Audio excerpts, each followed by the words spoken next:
हमने आंगन नहीं बुहारा, हमने आंगन नहीं बुहारा, कैसे आएंगे भगवान, कैसे आएंगे भगवान।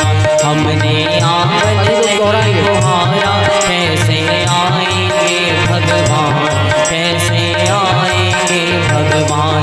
मन का मैल नहीं धोया तो, मन का मैल नहीं धोया तो, कैसे आएंगे भगवान, कैसे आएंगे भगवान, कैसे आएंगे भगवान, कैसे आएंगे श्री राम, कैसे आएंगे भगवान, कैसे आएंगे श्री राम।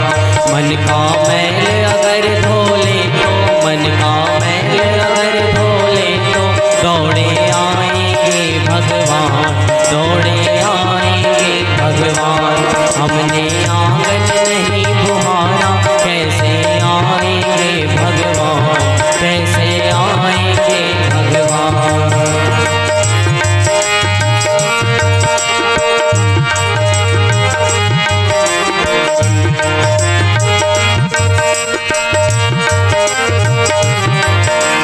निर्मल मन हो तो रघुनायक शबरी के घर जाते, निर्मल मन हो तो रघुनायक शबरी के घर जाते।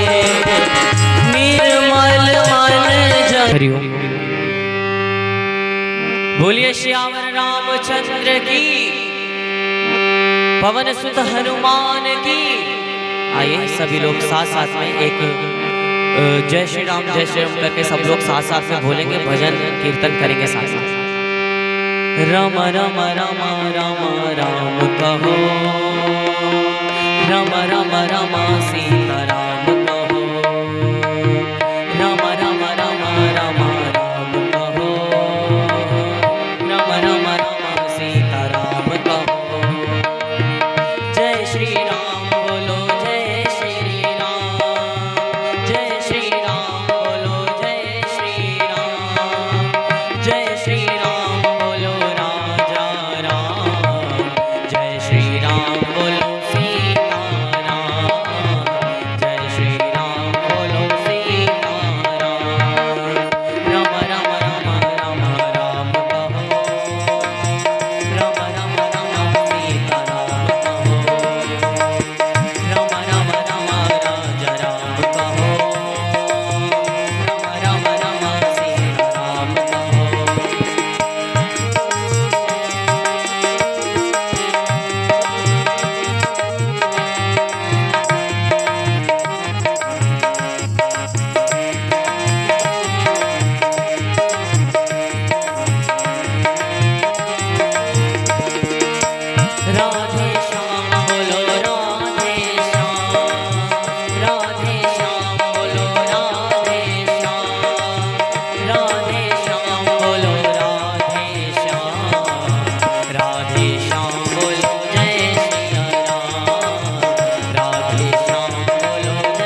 बोलिए पावन प्रज्ञा पुराण की जय। आइए कथा शुभारंभ करते हैं।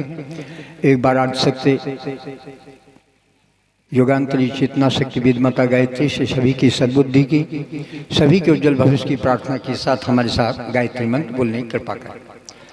ओम भूर्भुवः स्वः तत्सवितुर्वरेण्यं भर्गो देवस्य धीमहि धियो यो नः प्रचोदयात्। इस पावन यज्ञशाला की पुनीत स्थल पर और देव शक्तियों के दिव्य संरक्षण में उपस्थित सभी हमारी देवी स्वरूपा माता बहने, देवतुल सम्मानीय आत्मीय भाई बहन भाइयों, इस संसार में मनुष्य का जीवन दुर्लभ है। इस दुर्लभ शरीर को भगवान ने जो हमें दिया है वो केवल खाने, कमाने और सोने के लिए नहीं दिया है। भगवान ने गिफ्ट के रूप में, उपहार के रूप में हमें मनुष्य का जीवन दिया है।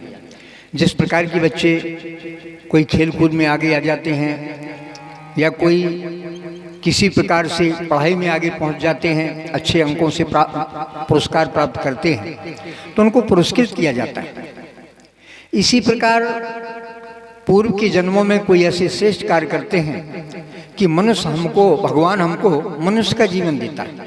क्योंकि गोस्वामी जी ने लिखा है, सभी लोग जानते हैं, रामायण पढ़ते हैं, बड़े भाग मानुष तन पावा सुर दुर्लभ सद ग्रंथ निगावा। बड़े सौभाग्य से मनुष्य का जीवन मिलता है। और जब मनुष्य का जीवन मिलता है तो मनुष्य का जीवन इसलिए मिलता है कि भगवान को हम याद करें, अपने दायित्वों कर्तव्यों का निर्वाह करते हुए, अपने पारिवारिक उत्तरदायित्वों का निर्वाह करते हुए हम सब अच्छे मार्ग पर चलें। इस अच्छे मार्ग पर चलने के लिए भगवान ने हमको उपहार के रूप में, गिफ्ट के रूप में मनुष्य का जीवन दिया है। लेकिन इंसान मनुष्य का जीवन पाकर के बस अपने उसी काम में लगा रहता है। कहते हैं, मैं और मोर तोर तिहि माया और जेह बस कीनो जीव निकाया और गो गोचर जे लग पर जाई सो सब माया जानो। उस माया के चक्कर में फंसा रहता है। ये मेरा है, तेरा है, मेरा नहीं है, तेरा नहीं है, इसके चक्कर में फंसा रहता है और पूरी उम्र बीत जाती है और पता नहीं चलता है। बहनों भाइयों, एक बार एक व्यक्ति की मृत्यु हुई। वो धर्मराज के पास पहुंचे तो धर्मराज से कहा कि प्रभु, आपने हमें कोई सूचना नहीं दी और बिना सूचना के आपने हमें यहाँ बुला लिया। कम से कम सूचना तो देनी चाहिए, कोई किसी को बुलाता है तो खबर करता है। तो धर्मराज ने कहा कि देखिए, आपको सूचनाएं दी गई लेकिन आपने ध्यान दिया। क्योंकि कथा सबको बतानी चाहिए ताकि सबको बोध हो, ये वास्तविकता है। तो वो चर्चा इसलिए हम उसको प्रारंभ में कर दे रहे हैं कि स्वदुर्लभ काया को पाके भगवान सीधा हमें बुला देता है तो सीधा नहीं बुलाता, हमको सूचना देता है। अब भी समझ जाओ, अब भी समझ जाओ, अब नहीं समझे तो पछताने के अलावा कुछ हाथ में लगने वाला नहीं। पहला भगवान क्या संगत उन्होंने कहा, देखिए पहला हमें पोस्ट कार्ड भेजते, पोस्टकार्ड भेजते हम। कैसे पोस्टकार्ड? बोले आपके धीरे धीरे बाल सफेद होने लगते। आप समझिए कि अब हमारा समय कुछ दिन में पूरा होने वाला है। लेकिन आदमी समझदार, चाहे बूढ़े हो, चाहे जवान हो, चाहे बेटा हो, चाहे बेटी हो, वो रंगना शुरू कर देती। बालों को काला, सफेद बालों को काला कर लेते, काली को निराला कर लेते। धर्मराज जी ने कहा सब बिल्कुल लगा करके और सफेद बालों को काला कर लेते, उस पोस्ट कार्ड पर ध्यान ही नहीं दिया जाता। बोले फिर प्रभु, बोले फिर इसके बाद एक अंतर्देशी भेजते हैं, अंतर्देशी पत्र भेजते हैं। अंतर्देशी पत्र में क्या होता है? बोले अंतर्देशी पत्र में धीरे धीरे क्या होता है, आँख की निगाह बंद होने लगती है। जब आँख की निगाह कम दिखने लगता है तो बोले आदमी चतुर है, आप लोग चश्मा बनवा लेते हैं, या तो आँख में लेंस डलवा लेते हैं या आँख में चश्मा लगा लेते हैं, साफ देखना। बोले चलो आई गई बात, लोग भूल जाते हैं, उस अंतर्देशी का भी ध्यान नहीं देते। तीसरा उन्होंने कहा लिफाफा भेजा जाता है। लिफाफा क्या भेजा जाता है? लिफाफा भेजा जाता है, धीरे धीरे कान से सुनाई कम देने लगता है। घुटनों में दर्द होने लगता है, चलने फिरने में दिक्कत होने, कान से सुनाई कम देता है, तो फिर क्या करता है आदमी, चतुराई से कान की मशीन बनवा लेता है और कान की मशीन लगा करके उससे सुनने का काम कर ले, तो उस बात को भी वो बुरा लगता है। बोले फिर प्रभु, बोले इसके बाद फिर अंत में एक रजिस्ट्री भेजी जाती है। कौन सी रजिस्ट्री? उन्होंने कहा दांत धीरे धीरे साफ होने लगते, खाने में दिक्कत भर रही, दांत साफ हो जाता है। जब दांत साफ हो जाते तो आदमी डॉक्टरों से मिलकर के 32 लगवा लेता है और फिर सब चारों के चारों संदेश को आदमी भूल जाता है और फिर जाने के बाद फंसता है। बहन भाइयों, आकर 4,84,000 और योग भ्रमते है 0 ये 84 जीव 84 लाख में भ्रमण होने के बाद मनुष्य का जन्म होता है। इसलिए मनुष्य का जन्म देवताओं के लिए दुर्लभ है, सबके लिए दुर्लभ है। वो शरीर पाकर के हम लोग यदि कर्तव्य तो कर्तव्यों को नहीं समझते हैं तो इसके लिए हमारे ऋषि मनुष्यों ने क्या किया, कथाओं का, पुराणों का, व्रतों का, उपवास का, तीर्थ का, प्रयाग का ये क्रम बनाया। कथा वार्ता किसी कुत्ते बिल्ली के लिए नहीं होती, किसी अन्य जानवर के लिए नहीं होती। कथा किसी पेड़ के पास बैठ के पेड़ को सुनाने लगे तो सुनेगा, अब भैंस को सुनाने लगे तो भैंस कथा सुनेगी फिर क्या पुराण? अरे भैंस के आगे 20 बजे भैंस लगी पकड़ा, वो तो अपने उसके 3 बजाते हो चाहे ढोल बजाते हो, उसे क्या लेना देना, तो अपने काम में। तो फिर किसके लिए लिखा गया? इंसान। इंसान के लिए हमारे ऋषि मनुष्य ने कथा बनाई, पुराण बनाई, व्रत उपवास बनाए, तब साधनाएं बनाई, अपने जीवन को सुधारें, अपने जीवन को संभालें, क्योंकि ये अवसर मिला हुआ, कुछ देर का अवसर मिला हुआ, फिर बाद में पता नहीं मनुष्य का जन्म मिलेगा कि नहीं मिलेगा, किसी को गारंटी? कोई बताएगा हाँ तो क्या उस जन्म में क्या थे, कुत्ता थी, बिल्ली थी, इंसान थी, देवता थी, दानव थी, क्या किसी को पता है? नहीं। अगर किसी को पता है, कोई बताएगा हम क्या जन्म मिलेगा? कहीं कहीं हमने देखा है कि लोग जब मर जाते हैं ना, तो मरने के बाद शायद आप क्या होता कि नहीं होता, कहीं हमने सुना है वो शमशान घाट की फिर राख लाई जाती है और राख को छन्नी से छान करके और रखते हैं, और रखने के बाद उसको ढक देते हैं तो कुछ बन जाता है उसमें, तो पंजा बन गया। तो उन्होंने कहा पक्षी का पंजा बना, उनका पक्षी का जन्म लिया। यदि गाय वाय का पैर बन गया, उन्होंने कहा गाय का जन्म मिला है। आपके होता कि नहीं होता? नहीं होता, कहीं कहीं होता है, कहीं नहीं होता। तो ये अनुमान लगाया जाता है, लेकिन किसी को पता नहीं कौन सा जन्म मिलेगा कि नहीं मिलेगा। तो बहन भाइयों, ये जो हमारा कुछ आयु की मिली है, इस आयु के लिए जो स्वर्ग है, इसको हमें अच्छे तरीके से करना चाहिए। अच्छे तरीके से करने का मतलब ईमानदारी, समझदारी, ईमानदारी, जिम्मेदारी, बहादुरी के साथ जो हमारे पास कर्तव्य, चाहे गृहस्थ का हो, बच्चों के पालने पोषण का हो, चाहे खेती का हो, व्यापार का हो, नौकरी का हो, कोई भी काम हो, उसको समझदारी, ईमानदारी, जिम्मेदारी, बहादुरी से निर्वाह करना चाहिए। यही पावन प्रज्ञा पुराण परम पूज्य गुरुदेव ने आज की वर्तमान परिस्थिति के अनुरूप लिखी। क्यों आज क्यों आवश्यकता हुई? पहले आवश्यकता इसलिए के न घर है, न द्वार है, न उनको पार्वती जी को चढ़ाने के लिए कोई जेवरात है। तो माता बड़ी दुखी हुई, तो उन्होंने रामायण में दिखाया बड़ा था सुंदर, कटुजी सजी नार जगमाही को पड़ा दिए सपने सपना। अब हम लोग सब लाइट के भरोसे हैं, भाई साहब के कंट्रोल में जैसा घुमाएंगे वैसे चलेगा। तो कहीं चुप हो जाओ, सब लोग चुप बैठ गए, उन्हें चल पड़ो तो चल पड़े, पराधीन है। लेकिन पराधीन नहीं, स्वाधीन होना चाहिए। बोलिए पावन प्रज्ञा पुराण की। आगे ऋषि लिखते हैं, तम संप्रदेशमाल्याम ध्यानेन सहृदये कुरु प्रज्ञा प्राण रूपे च योगिकं यत्नतः समाधिस्थो नारदो अभूतस्मिन् नये क्षणे प्रभु प्रज्ञा प्राणमेतत् हृदय स्थम्काय। भगवान विष्णु ने नारद जी से कहा कि हे नारद, बहन भाई एक निवेदन करेंगे क्या? चूंकि गर्मी है, आगे कथा दोपहर की रखी है, अब आप लोगों की क्या योजना है? तो कम से कम हम आयोजकों से कहें कम से कम 1-2 पंखे की व्यवस्था कर दें, बहनों को पंखे की तो हवा लगती रहेगी। बहनों की संख्या सबसे ज़्यादा अच्छे कार्य में होती है और भाइयों की संख्या देखो यहाँ पर है, क्योंकि हमारी संस्कृति बहनों के बल पर जीवित है।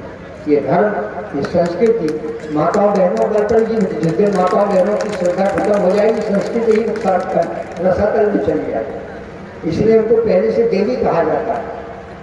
इसलिए इनका पंखे की हवा का ध्यान रखेंगे। दूसरा, पानी की व्यवस्था है, यदि आप उठ के पानी पीना चाहे पीने, वैसे हमारी जो बेटियाँ हैं कि आप सबको पानी की व्यवस्था कर रही हैं क्योंकि गर्मी का सीजन है।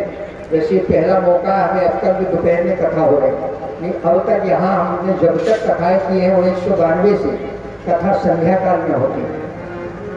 प्रातःकाल 12-1 बजे तक यज्ञ संपन्न हुआ, दोपहर में भोजन करके सबने 1-2 घंटे विश्राम किया और सायंकाल 4 या 5 बजे से कथा होती है। लेकिन यहाँ दूसरी कथा हो गई, लेकिन नहीं ये मान के नहीं चलना है। रामचरितमानस में लिखा है, राम कथा सुंदर करतारी और संशय विहग भगवान की जो पावन कथा होती है वो संशय रूपी पक्षी को उड़ा के हमको जीवन जीने की विधा देती है। तो भगवान ने कहा नारद जी से, हे देवर्ष नारद, अगर आप प्रज्ञा प्राण की कथा सुनना चाहते हैं तो आप समाधिस्थ होकर के सुने, माने एकाग्र भाव से। क्योंकि देखिए श्रोता, राम लिखा है रामचरितमानस, श्रोता वक्ता ज्ञान कथा राम की गो और क्यों समझे जीव जड़ पहली मारे दूसरे के दोनों। क्योंकि माया का जो चक्कर होता है ना, माया के चक्कर में भगवान की कथा समझ में नहीं आती। इसलिए नारद जी को भगवान विष्णु ने कहा, हे नारद आप समाधिस्थ हो जाओ, अर्थात आप एकाग्र भाव से बैठ जाओ तो कथा का अर्थ समझ में आएगा। नहीं तो यही नहीं पता चलेगा कि सीता का हरण हो गया है तो हनुमान जी चुरा के ले गए कि राम जी ले गए कि रावण ले गया, पता ही नहीं चलता। इसलिए जब एकाग्र नारद जी ने को भगवान विष्णु ने कहा समाधिस्थ हो जाओ। एक कलाकार था, एक कहीं मेला लगा, जैसे आपके यहाँ हो रहा मेला लगा है, यहाँ गौ औषधि की दवाएं लगी है, कपड़े की साड़ी कुर्ता पाजामा धोती सब भाई हमारे लेकर के बिक रहे हैं, गुरुदेव का साहित्य भी बिक रहा है, ऐसी मेला लगा। एक कलाकार आया, उस कलाकार ने सुंदर सी 3 मूर्ति बनाई, ध्यान से सुने, 3 मूर्ति और लंबाई में बराबर थी, वो देखने में सुंदर थी, एक ही रंग रूप था, कोई अंतर नहीं था। खरीदने वाला एक व्यक्ति आया, उसने कहा भाई साहब ये मूर्ति कितने की है? उन्होंने कहा 100 रुपया की। बोले तीनों 100 रुपया की? बोले नहीं तीनों का दाम अलग है। बोले दूसरी का? बोले दूसरी का 200 रुपया। बोले और? बोले तीसरी का 300 रुपया। और बोले वो कैसे? लंबाई एक सी है, रंग रूप एक सी है, चेहरा मोहरा एक सा है, लेकिन फिर 3 कैसे? 300 एक दाम, 200 दाम, 100 रुपये अलग अलग दाम क्यों? बोले हम आपको बता रहे। उसने एक तार लिया और जैसी तार लिया इस कान से डाला तो इस कान से निकल गया। बोले इसका 100 रुपया कीमत। कितनी है? 100 रुपया। बोले अच्छा। बोले दूसरी जैसी कान में डाला और कान में डालने के बाद मूर्ति के मुंह से तार निकल गया। बोले इसकी 200 रुपया। बोले अच्छा। बोले हाँ। और बोले तीसरी को जैसी कान में डाला और वो हृदय में बैठ के बाहर नहीं गया। तो श्रोता भी 3 प्रकार के होते हैं, एक श्रोता होते हैं, एक श्रोता होते हैं, एक श्रोता होते हैं। श्रोता क्या? पीछे शायद बहने कोई बैठी, पीछे तो शांत बैठे हैं, सब लोग आप लोग शांत हो, कहीं देखा है कई जगह बहने कहीं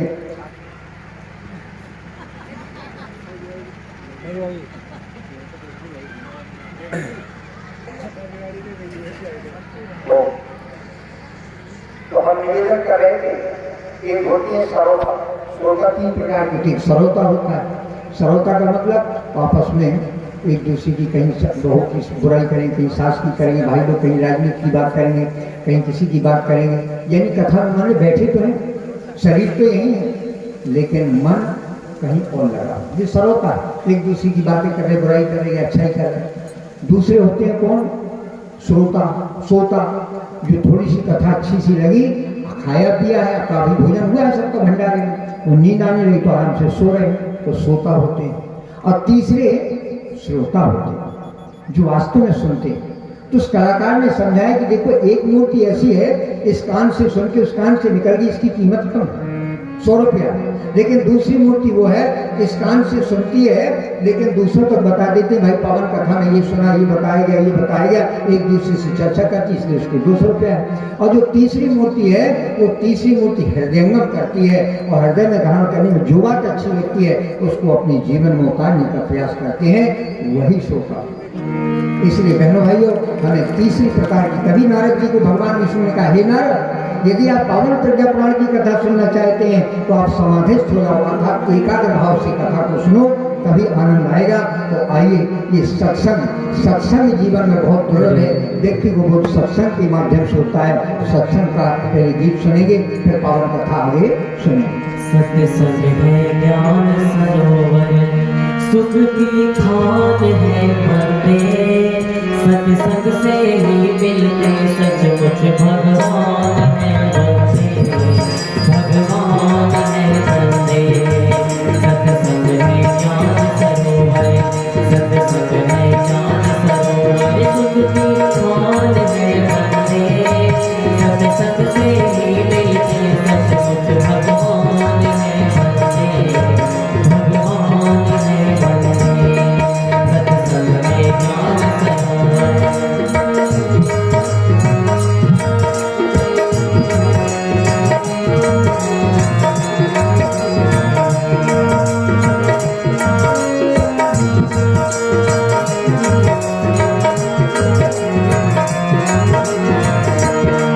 सत्संग से होकर जाता है मंजिल का रास्ता, मंजिल का रास्ता।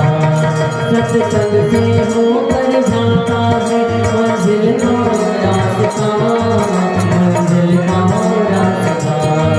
इस मंजिल के राही को प्रभु से ही वास्ता, प्रभु से ही वास्ता।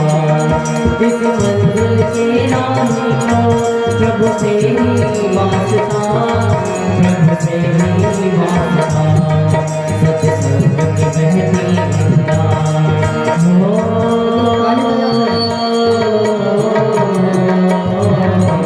सत्संग की बहती गंगा पर स्नान रे बंदे, सत्संग से ही मिलते सचमुच भगवान है बंदे, भगवान है बंदे। सत्संग है ज्ञान सरोवर।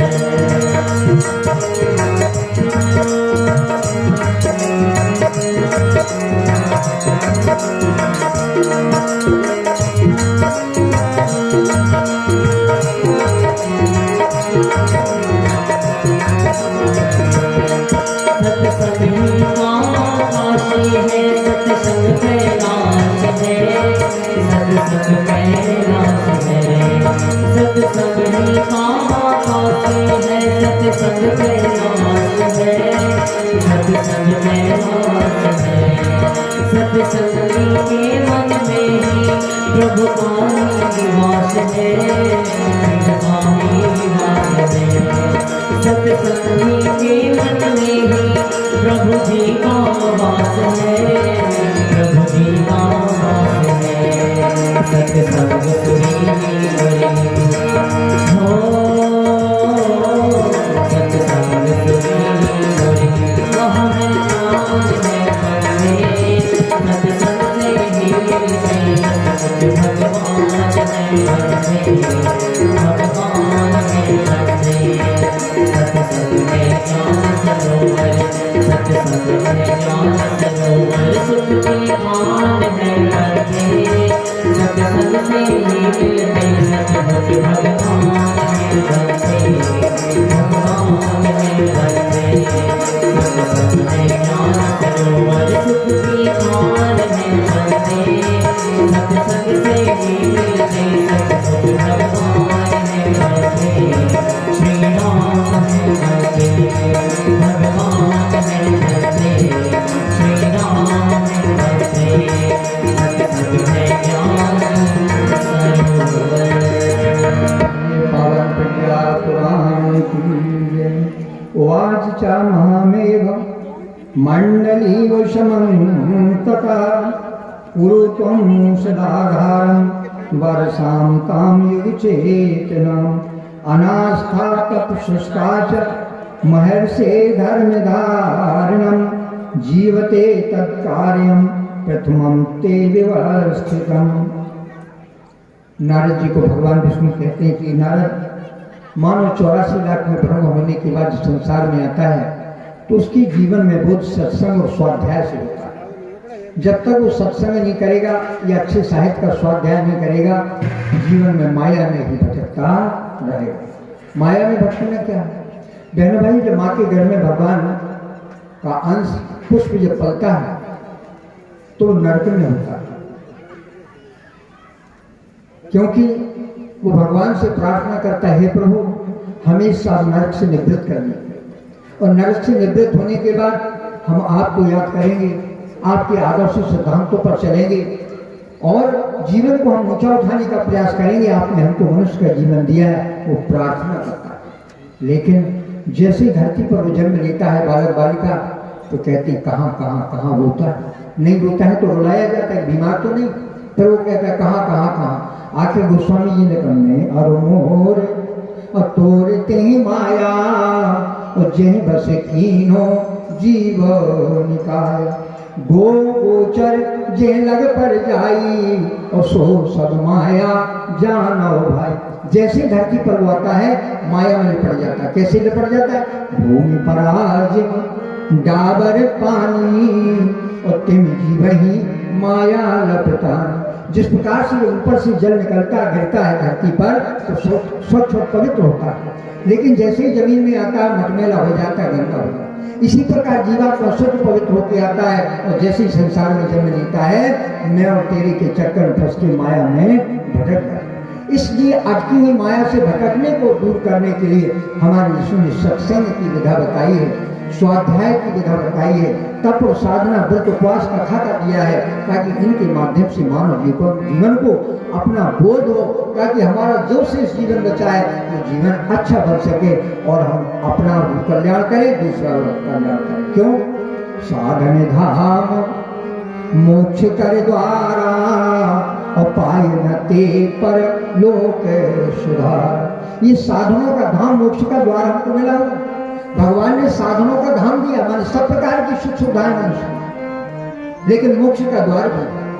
लेकिन मनुष्य साधनों के धाम में अटक और भटक जाता है, मोक्ष के द्वार के रास्ते को भूल जाता है माया के चक्कर। और ये सत्संग, ये स्वाध्याय किसी कीड़े मकोड़े को नहीं और अन्य योनियों को नहीं। 83,99,999 योनियां हैं, उनको न कथा सुनाई जाती है, न वार्ता सुनाई जाती है, न सत्संग कराया जाता, न स्वाध्याय करने के लिए कहा जाता, केवल इंसान को करता। क्यों? इंसान भटका हुआ देवता है। जो भाई बहन गायत्री संत के हरिद्वार गए हैं, वहाँ गायत्री मंदिर बना हुआ, बहुत भाई गए होंगे, वहाँ लिखा हुआ है मानव भटका हुआ देवता है। उसके अंदर भटकन आती है, उस भटकन को दूर करने के लिए ऋषियों ने ये रास्ता, लेकिन फिर भी नहीं आज सोचता। एक संत की कथा आ रही है, प्रज्ञा पुराण में आती कि महात्मा के पास एक व्यक्ति पहुंचा, बोले महाराज जी हमारे पास सब कुछ है लेकिन हमें सुख और शांति नहीं, कोई सुख शांति का रास्ता बताइए। तो उन्होंने एक स्वाध्याय के लिए गीता की पुस्तक दे दी, और गीता की पुस्तक दे दी, बोले आप इसको पाठ करोगे तो आपको अपने कर्म का भी बोध होगा, आपको अपने ज्ञान का भी बोध होगा, आपको भक्ति का भी योग होगा, तीनों का योग आपको आएगा। उन्होंने कहा कैसे? बोले देखो, मज्जन कर देखिए तत्काला ओ काक होए पिक बटों मराला। उन्होंने कहा स्वाध्याय और सत्संग से, अच्छे साहित्य को पढ़ने से और सत्संग करने से कौवा कोयल बन जाता है, बगुला हंस बन जाता है। लेकिन कौवा कोयल कभी बनती थी करने? कौवा तो वही रहता है, लेकिन उसकी प्रवृत्ति बदल जाती है, उसका गुणकर्म स्वभाव बदल जाता है, उसका चिंतन व्यवहार बदल जाता है। इसी प्रकार कोयल बगुला कभी हंस नहीं हो सकता, शरीर में रहता है, लेकिन बगुले की वृत्ति बदल जाती है और वो हंस जैसी वृत्ति बन जाती है, नीरछी जैसी विवेकशीलता जागृत हो जाती है। इसी प्रकार इंसान की भी जब अच्छे साहित्य का स्वाध्याय करते हैं और सत्संग करते हैं और अच्छी चर्चाएं करते हैं, जब तो व्रत करते हैं, तो साधारण से असाधारण बन जाते हैं, नर से नारायण और पुरुष से पुरुषोत्तम बन जाते हैं। इसीलिए ऋषियों ने हम आपके रास्ते बताए, ऋषि हमारे कोई पागल नहीं थे। गुरुदेव ने भी स्वाध्याय सत्संग की बात बताई। उन्होंने कहा साधना, स्वाध्याय, संयम और सेवा। व्यक्ति कहाँ से सुधरता है? 4 बातों से, स्वाध्याय, साधना, स्वाध्याय, सत्संग और सेवा। हमें साधना करनी चाहिए, गायत्री मंत्र की साधना करें और भी किसी की साधना करें, लेकिन प्रार्थना सद्बुद्धि की करें। सद्बुद्धि की क्यों? सद्बुद्धि की इसलिए कोई हमारे पास हमें प्रधानमंत्री से मिलने का मौका मिले तो क्या प्रधानमंत्री से क्या मांगे? हमें एक जोड़ा साड़ी दे दो, हमको पैंट शर्ट दे दो, या हमें बच्चे की नौकरी लगवा दो, ये छोटी बात। इसलिए जब प्रधानमंत्री से जो बड़ा भगवान मिलता है, भगवान होता है, भगवान से क्या मांगा? तो एक ही बात मांगी जाती है, सद्बुद्धि, क्योंकि भगवान कुछ नहीं करता। जाको प्रभु दुखदारुण देही और ताकि मत पहले हर। भगवान जब किसी को कष्ट देता है तो उसकी बुद्धि ही घुमा देता है। बस वो दुर्बुद्धि आई और आदमी अटक गया, भटक गया, संसार में नाना प्रकार की जाल में उलझ जाता है। इसलिए परम पूज्य गुरुदेव ने अपने जीवन को तपाने के बाद सद्बुद्धि की स्थापना की बात कही। तो एक संत के पास जब व्यक्ति पहुंचा कि हमारे पास सब कुछ है लेकिन सुख और शांति नहीं है, तो उन्होंने गीता की पुस्तक दी। बोले आप इसको स्वाध्याय करना है, अच्छी तरह पढ़ना है, समझना है, जो कुछ अच्छा लगे उसको जीवन में उतारना है। उसने क्या किया, वो गया और पुस्तक को बांध के थोड़ा रख दिया कि समय मिलेगा तब हम पढ़ेंगे। समय तो कभी आता नहीं, समय तो निकालना पड़ता है। 24 घंटे का समय हमें भी मिला है, आपको भी मिला। भगवान ने सारे संसार को देना, किसी को 23 घंटा दिया, न किसी को 25 घंटा दिया, सभी को 24 घंटे दिया है। लेकिन 24 घंटे को कैसे हम अपने व्यवस्थित जीवन को जिए, क्योंकि दुकान चलाना हर कोई जानता, नौकरी करना हर कोई जानता, खेती करना हर कोई जानता, मकान बनाना जानता है। जीवन जीने की कला सबके अंदर नहीं आती। जिसने जीवन जीने की कला सीख ली वो सबसे बड़ा संसार में कलाकार हो जाता है। बहन भाइयों, इसलिए जीवन जीने की कला विधा तो वो लेके पुस्तक गए और उन्होंने पुस्तक बांध के रख दी। बहनों भाई, पुस्तक बांध के रखती, घर में चूहे थे, चूहा आई, चूहों ने किताब काट दी। अब जब पुस्तक खोली तो वो सारी की सारी कट गई। अब उन मित्र से कहा, महाराज जी ने हमको स्वाध्याय करने के लिए कहा था, अखंड पत्रिका है, साहित्य यहाँ से खरीद ले। उन्होंने हमें गीता दे दिया, रामायण दे दी, गीता दिया, गीता पढ़ने के लिए थोड़ा बांध के रख दिया, तो चूहा खा गए। तो बोले तो एक काम करो, बोले क्या, तुम बिल्ली पाल लो। बोले ठीक है, बिल्ली पालोगे तो चूहे खत्म हो जाएंगे। उन्होंने कहा ठीक है, बिल्ली पाली। तो बिल्ली ने क्या किया कि चूहे खाना शुरू कर दिए, सारे चूहे खत्म हो गए। अब बिल्ली के जब चूहे खत्म हो, बिल्ली भूखों मरने लगी। बोले अब तो बिल्ली भूखों मर रही। बोले एक काम करो, तुम गाय पाल लो। बोले गाय पाल ले। बोले हाँ, गाय पाल लो। तो गाय से क्या होगा, गाय दूध देगी, तुम्हें भी खाने को मिलेगा और बिल्ली भी पिएगी, तो बिल्ली भी जिंदा रहेगी, चूहे आएंगे। उन्होंने कहा ये बात ठीक है। अब जैसे गाय पाली और गाय पालने के बाद अब उसका गोबर करना, सफाई करना, गाय को पानी पिलाना, सेवा करना, दूध दोहना। बोले भाई साहब बड़ी उलझन है, आपने गाय बनवा दी। बोले तो एक काम करो, शादी कर लो, तो दोनों जने मिलकर के गाय की सेवा करते रहेंगे, गौ सेवा करेंगे, आनंद हो जाएगा। तब उन्होंने कह के विवाह कर लिया और विवाह के बाद बच्चे हो गए, माया के चक्कर में फंस गए। संत जी घूमते हुए पहुंचे, बोले भाई कैसा है माना। बोले महाराज, बोले गीता का पाठ पढ़ा। बोले महाराज केवल 4 पाठ पढ़े। बोले कौन से। बोले चूहा, बिल्ली, गाय और पत्नी, 5वां पाठ में गीता का। यही हो रहा है, हम रामायण पढ़ रहे हैं, गीता पढ़ रहे हैं, सुंदरकांड का पाठ हो रहा है, कीर्तन हो रहा है, लेकिन जीवन में उतारने का कोई भी प्रयास नहीं। यही भगवान विष्णु ने नारद से कहा है, नारद समाधिस्थ हो जाओ, उस कथा को, पावन कथा को सुनने का काम करना है। ये सत्संग के माध्यम से मिलता है। नारद जी को जो भगवान विष्णु ने आदेश दिया, भगवान विष्णु धरती पर पुनः चल पड़े। बहनों भाइयों, धरती पर भगवान नारद जी चले तो चलने के बाद उन्होंने सोचा, जैसे गायत्री परिवार के भाई बहन होते हैं, आपके घर घर गए, गाँव में गए, सबको आमंत्रण दिया, प्रज्ञा पुराण की कथा होगी, यज्ञ होगी, कलश यात्रा होगी, आप सब आमंत्रित होने के लिए आ गए। तो सबको आमंत्रण दिया गया आने को। हमारे गायत्री परिवार के सक्रिय भाई बहन हैं, अपने परिवार का भी उत्तरदायित्व पूरा करते हैं, अपनी नौकरी का भी उत्तरदायित्व पूरा करते हैं, खेती बाड़ी का भी काम पूरा करते हैं, जो जहाँ व्यवसाय भी करते हैं, बहनें घर का भी काम करती हैं। इसके बाद भी भगवान के काम के लिए समय निकाल के लोगों को जगाने का भी काम करते हैं कि जागो, सावधान, नया युग आने वाला है। इसलिए जगाने का भी काम करते। और यहाँ इतनी संख्या आ गई तो बहनों भाइयों, नारद जी को जब भगवान विष्णु ने कहा कि हे नारद, तुम्हें जाओ संसार को ज्ञान चर्चा के लिए, सत्संग के लिए जोड़ो और अच्छे रास्ता बताओ, तो नारद जी चले। उनके दिमाग में आया कहाँ जाना चाहिए। एक सेठ जी की दुकान मिली, सेठ जी के पास पहुंचे, सेठ जी से कहा, सेठ जी बड़ा सुंदर अवसर है, युग बदलने वाला है, भगवान का सत्संग, भगवान का भजन, भगवान का जप तक करना है, अब गपशप करने का समय नहीं, अवसर बदल रहा है, महाकाल ने आवाज दी है, युग बदलने वाला है, कुछ भगवान का काम करना है। तो सेठ जी बोले, नारद जी अभी नहीं, अभी तो हमारा बेटा है, उसका थोड़ा वो बड़ा शादी हुई है, एक नाती हो जाए, नाती पोता होने के बाद फिर हम आपके पास आएंगे, तब हम आपके साथ चलेंगे। नारद जी ने कोई बात नहीं, भगवान ने कहा था, सेठ जी की भी बात माननी थी, भगवान की माननी। नारद जी चले गए। कुछ दिन बाद आए, उनको पोता हो गया। जब पोता हो गया, नारद जी ने कहा, भाई पोता हो गया। बोले हाँ, आपकी कृपा से पोता हो गया, बड़ा आनंद। बोले चलो अब हमारे साथ चलो, भगवान का काम करेंगे, जब तक करेंगे, गपशप से छोड़ो तुम। तो बोला सेठ जी थोड़ा नाती पोता बड़ा हो जाए, चलने लगे, तब चलेंगे हम आपका काम, भगवान का काम। जैसे हमारे भाई बहन कहते चलो साहब लोगों तक जाएँ, निमंत्रण दे गायत्री परिवार की भाई बहन, पत्रिका बांटे, कहीं सत्संग करेंगे। तो नहीं, प्रज्ञा मंडल महिला मंडल बनाएंगे, उसमें एक सप्ताह में सत्संग करेंगे, 2 घंटे का सत्संग करें, तो नहीं सुनेंगे। तो सेठ जी ने कहा पोता चलने लगे, इसके बाद चले। उन्होंने कहा ठीक है। नारद जी बुलाए, उन्होंने कहा भाई वो पोता बड़ा हो गया, चल रहा खेल रहा था बाहर दरवाजे पर। तो उन्होंने कहा बेटे से कहा जो दुकान बैठा था, सेठ जी कहाँ गए? बोले सेठ जी तो राम नाम सत्य हो गए। बोले मर गए? बोले हाँ। नारद जी ने इसे ध्यान लगाया बहनों भाइयों, तो नारद जी ने क्या देखा? नारद जी ने देखा कि वो तो उनके घर का वो बैल बन गया। क्या बन गया? बैल बन गया। अब नारद जी ने कहा देखो मनुष्य की योनि को पाके अवसर इसको मिला था कि भगवान का भजन करेंगे, गायत्री मंत्र का जप करेंगे, अच्छा स्वाध्याय करेंगे, सत्संग करेंगे, व्रत उपवास करेंगे, लेकिन उसकी समझ में नहीं आई तो माया में उलझा। अब देखो बैल बन गया। तो नारद जी धीरे से कान पर बैल के कहते हैं भाई अब भी समझ जाओ, अवसर है, क्योंकि अब समझ गए तो आगे अब भी जीवन सुधारने का मौका है, अब भी सुधर जाओ। तो बैल ने गर्दन हिलाई, कान फड़फड़ाने। बोले अभी नहीं। बोले क्यों? बोले हम खेत की जुताई करते हैं और खेत की जुताई हम चले जाएंगे, और खेत की जुताई कौन करेंगे? हमारे बेटों का कारोबार खेती बाड़ी में नुकसान हो जाएगा। नारद जी ने कहा कोई बात नहीं, फिर आइएगा नारद जी। नारद जी चले गए। फिर कुछ दिन बाद आए बहनों भाइयों। जब बाद में आए तो देखा, पूछा भाई वो बैल कहाँ गया? बोले बैल तो वो मर गया। बहनों भाई जब बैल मर गया, नारद जी ने ध्यान लगाया, देखा तो कुत्ते की योनि को प्राप्त हो गया।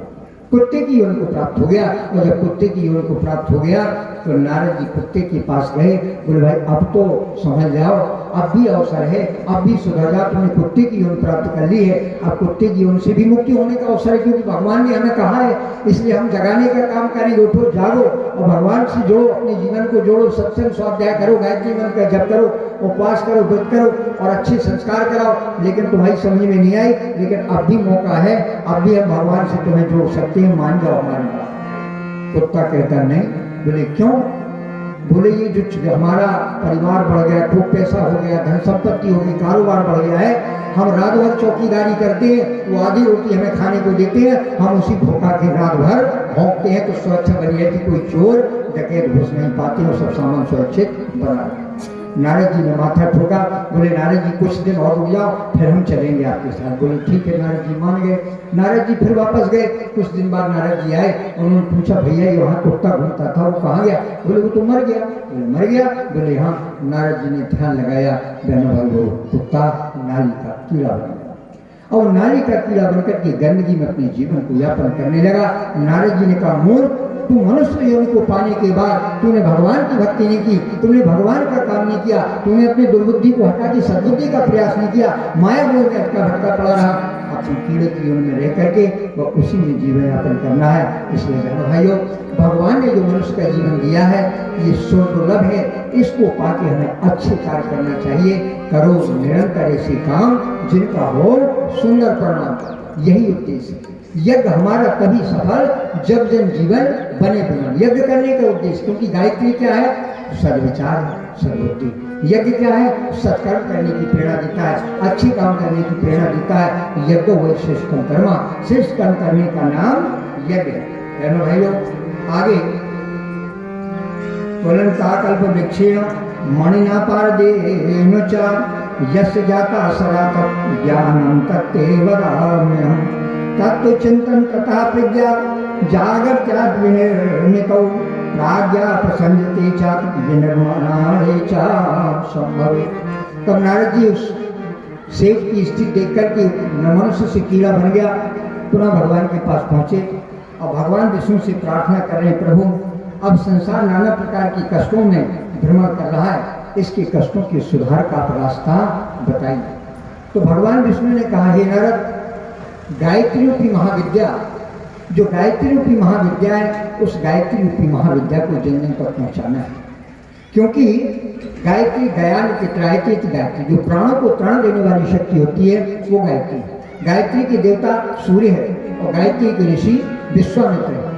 तो उन्होंने कहा कि गायत्री रूपी महाविद्या को जब तक जन जन तक नहीं पहुँचाओगे तब तक संसार में सुख और शांति के वातावरण नहीं होगा और सत्य की वातावरण नहीं आ सकता, 21वीं सदी उज्जवल भविष्य नहीं होगी। इसलिए उन्होंने कहा क्यों? उन्होंने कहा गायत्री कल्पवृक्ष है, गायत्री कामधेनु है, गायत्री पारस है, गायत्री अमृत है। इसलिए इसमें 4 विशेषताएं हैं। इस 4 विशेषताओं के कारण गायत्री को घर घर पहुंचाने की आवश्यकता है। बहनों भाइयों, कथा आती है, आप सबने सुनी भी होगी। इस गायत्री मंत्र का इतना बड़ा प्रभाव होता है। आप बहुत से लोग अभी प्रयागराज गए, वहाँ राजा मानसिंह का किला बना हुआ। राजा मानसिंह का किला बिल्कुल यमुना के किनारे बना हुआ। जो अभी प्रयागराज गए होंगे या पहले भी गए होंगे, देखा होगा। राजा मानसिंह का किला था। राजा मानसिंह ने अपने मन में संकल्प लिया कि मुझे किला बनाना है, लेकिन वहाँ कुछ ऐसी बात थी, जैसी किले की नींव रखी जाती थी और वो किला गिर जाता, बन ही नहीं पाया। बहुत परेशान हुए राजा मानसिंह। अंत में उनके अंदर दिमाग में चिंतन आया, करना क्या चाहिए। सायंकाल वो गंगा के किनारे, यमुना के किनारे, त्रिवेणी के किनारे भ्रमण कर रहे थे, घूम रहे थे। घूमते घूमते क्या देखा, एक मुरारी नाम की संत वहाँ बैठ के साधना कर रहे थे। उन्होंने देखा संध्या वेला में मुरारी नाम के संत यहाँ साधना कर रहे हैं और बड़े ध्यान से वो किनारे पीछे की तरफ बैठ गए। थोड़ी देर में क्या देखा कि एक मगर आया और मगर वो संत को खाने वाला था। मानसिंह देखा, फिर ये तो बड़ा गड़बड़ हो रहा है, मगर आ रहा है, संत को खा जाएगा। लेकिन तब तक संत का नेत्र खुला। जैसी मगर की आवाज़ आई, आवाज़ उसने की, संत का नेत्र खुला। उनके पास एक ब्रह्मदंड रखा हुआ था, क्योंकि हमारे ऋषियों ने कहा कि हमारे साथ शास्त्र भी होना चाहिए और शस्त्र भी होना चाहिए। बिना शस्त्र की बात नहीं, हम अकेले शास्त्र लेके बैठे रहेंगे तो फिर वही गीता चूहा की तरीके से खा जाएगा, किसी काम का नहीं रहेगा। इसलिए हमारे साथ शस्त्र की भी बात करें, क्योंकि जितने भी हमारे देवी देवता है सबके पास शस्त्र है कि नहीं। भगवान राम के पास धनुष बाण है, भगवान कृष्ण के पास बांसुरी है, दुर्गा देवी के पास तो सबके शस्त्र है, भालू है, वो धनुष बाण है, करताल है, चक्र सुदर्शन, सब कुछ है। भगवान विष्णु के पास चक्र सुदर्शन, शंकर जी के पास त्रिशूल है, ब्रह्मा जी के पास अपना कमंडल ही है और उनके पास कमल भी है। ये सभी देवी, गायत्री माता के पास भी कमंडल भी है, वेद भी है, सब कुछ है। इसलिए सभी देवताओं के पास शस्त्र भी होता है। शस्त्र रक्षा के लिए, अपनी संस्कृति की, अपने संस्कारों की, अपने जीवन की, अपने परिवार की रक्षा के लिए शास्त्र के साथ शस्त्र भी होना चाहिए। तो मुरारी बापू अपना एक मुरारी, संत मुरारी एक ब्रह्मदंड रखे थे। जैसे ही वो मगर आया, उसने मानसिक, जब तक उठते राजा मानसिक कुछ करने के लिए, तब तक वो मुरारी जी ने उसकी मुँह में ब्रह्मदंड इस तरह खड़ा कर दिया। अब उसका मुँह खुला का खुला रह गया, मगर घबराता हुआ भाग गया। अब राजा मानसिंह ने सोचा, ये तो संत बहुत पहुंचे हुए हैं, करना क्या चाहिए। उन्होंने बहन भाइयों तुरंत जैसे उनकी साधना समाप्त हुई, उन्होंने संध्याकालीन सूर्य भगवान को अर्घ दिया और मुरारी बापू, राजा मानसिंह उन मुरारी संत के चरणों में गिरे, प्रणाम किया। उन्होंने कहा, महाराज हम कुछ आपसे प्रार्थना कर रहे हैं, आप में बड़ी सामर्थ्य है, आपने अपनी साधना के प्रभाव से मगर आपको खा जाता, हम भी चिंतित थे, लेकिन आपने अपनी ब्रह्मदंड के माध्यम से स्वयं रक्षा कर ली। आप किस शक्ति की साधना करते हैं। उन्होंने कहा, मैं संध्याकालीन गायत्री की साधना कर रहा। तो बोले, प्रभु एक हमारी प्रार्थना है, हम बहुत प्रयास कर रहे हैं कि इस किले के पास हम अपना एक, इस संगम की त्रिवेणी पर हम अपना एक किला तैयार करें। वो किला बन नहीं पा रहा, जैसी बनाते हैं उसकी नींव गिर जाती है। तो उन्होंने एक भोजपत्र लिया और भोजपत्र गायत्री मंत्र लिख लिया और गायत्री मंत्र लिख करके संत मुरारी जी ने राजा मानसिंह को दे दिया। आप नींव में रख दीजिए, आपका किला बन जाएगा। और वही राजा मानसिंह ने वही किया, गायत्री मंत्र लिखा हुआ भोजपत्र पे और नींव के पत्थर में नीचे रख दिया। और इसके बाद बहन भाई वो किला आज खड़ा हुआ है, राजा मानसिंह का किला। ये गायत्री मंत्र का प्रभाव हर तरीके से होता है। और ये आज बहुत पुरानी कथा, राजा विश्वक थे, राजा विश्वक वशिष्ठ के संपर्क में आए और ब्रह्मर्षि विश्वामित्र बन गए। माधवाचार्य की कथा भी आती है। माधवाचार्य थे, एक माधवाचार्य के अंदर एक भावना पैदा हुई। क्या भावना पैदा हुई कि हम एक ऐसा ग्रंथ लिखें जिस ग्रंथ के प्रभाव से तो सभी के लोगों का हम रक्षा कर सकें, पुण्य परमार्थ कर सकें। ऐसा आयुर्वेद का ग्रंथ लिखें जिसके माध्यम से लोगों के रोगों का निदान हो, हम जन कल्याण कर सकें। ऐसे उनके अंदर जन कल्याण की भावना हुई तो किन्हीं उनको प्रेरणा दी, आप गायत्री मंत्र की साधना करेंगे, उसका अनुष्ठान करेंगे तो आपको जरूर लाभ मिलेगा। भाइयों, उनकी बात मान के माधवाचार्य ने, माधव ने गायत्री की साधना प्रारंभ की। 13 साल तक उन्होंने जप किया, लेकिन उनको कोई लाभ नहीं मिला। जब लाभ नहीं मिला, जब 13 साल तक लाभ नहीं मिला, अंत में वो परेशान हो गए तो एक तांत्रिक से भेंट हो गई।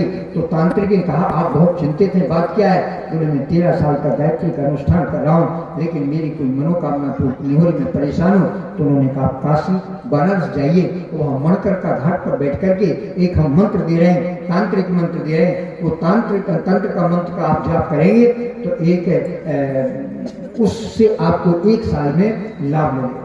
वो तत्काल बनारस चले गए, मणकर का घाट में काशी में बैठ करके तांत्रिक के द्वारा दिए हुए मंत्र को जाप करने लगे।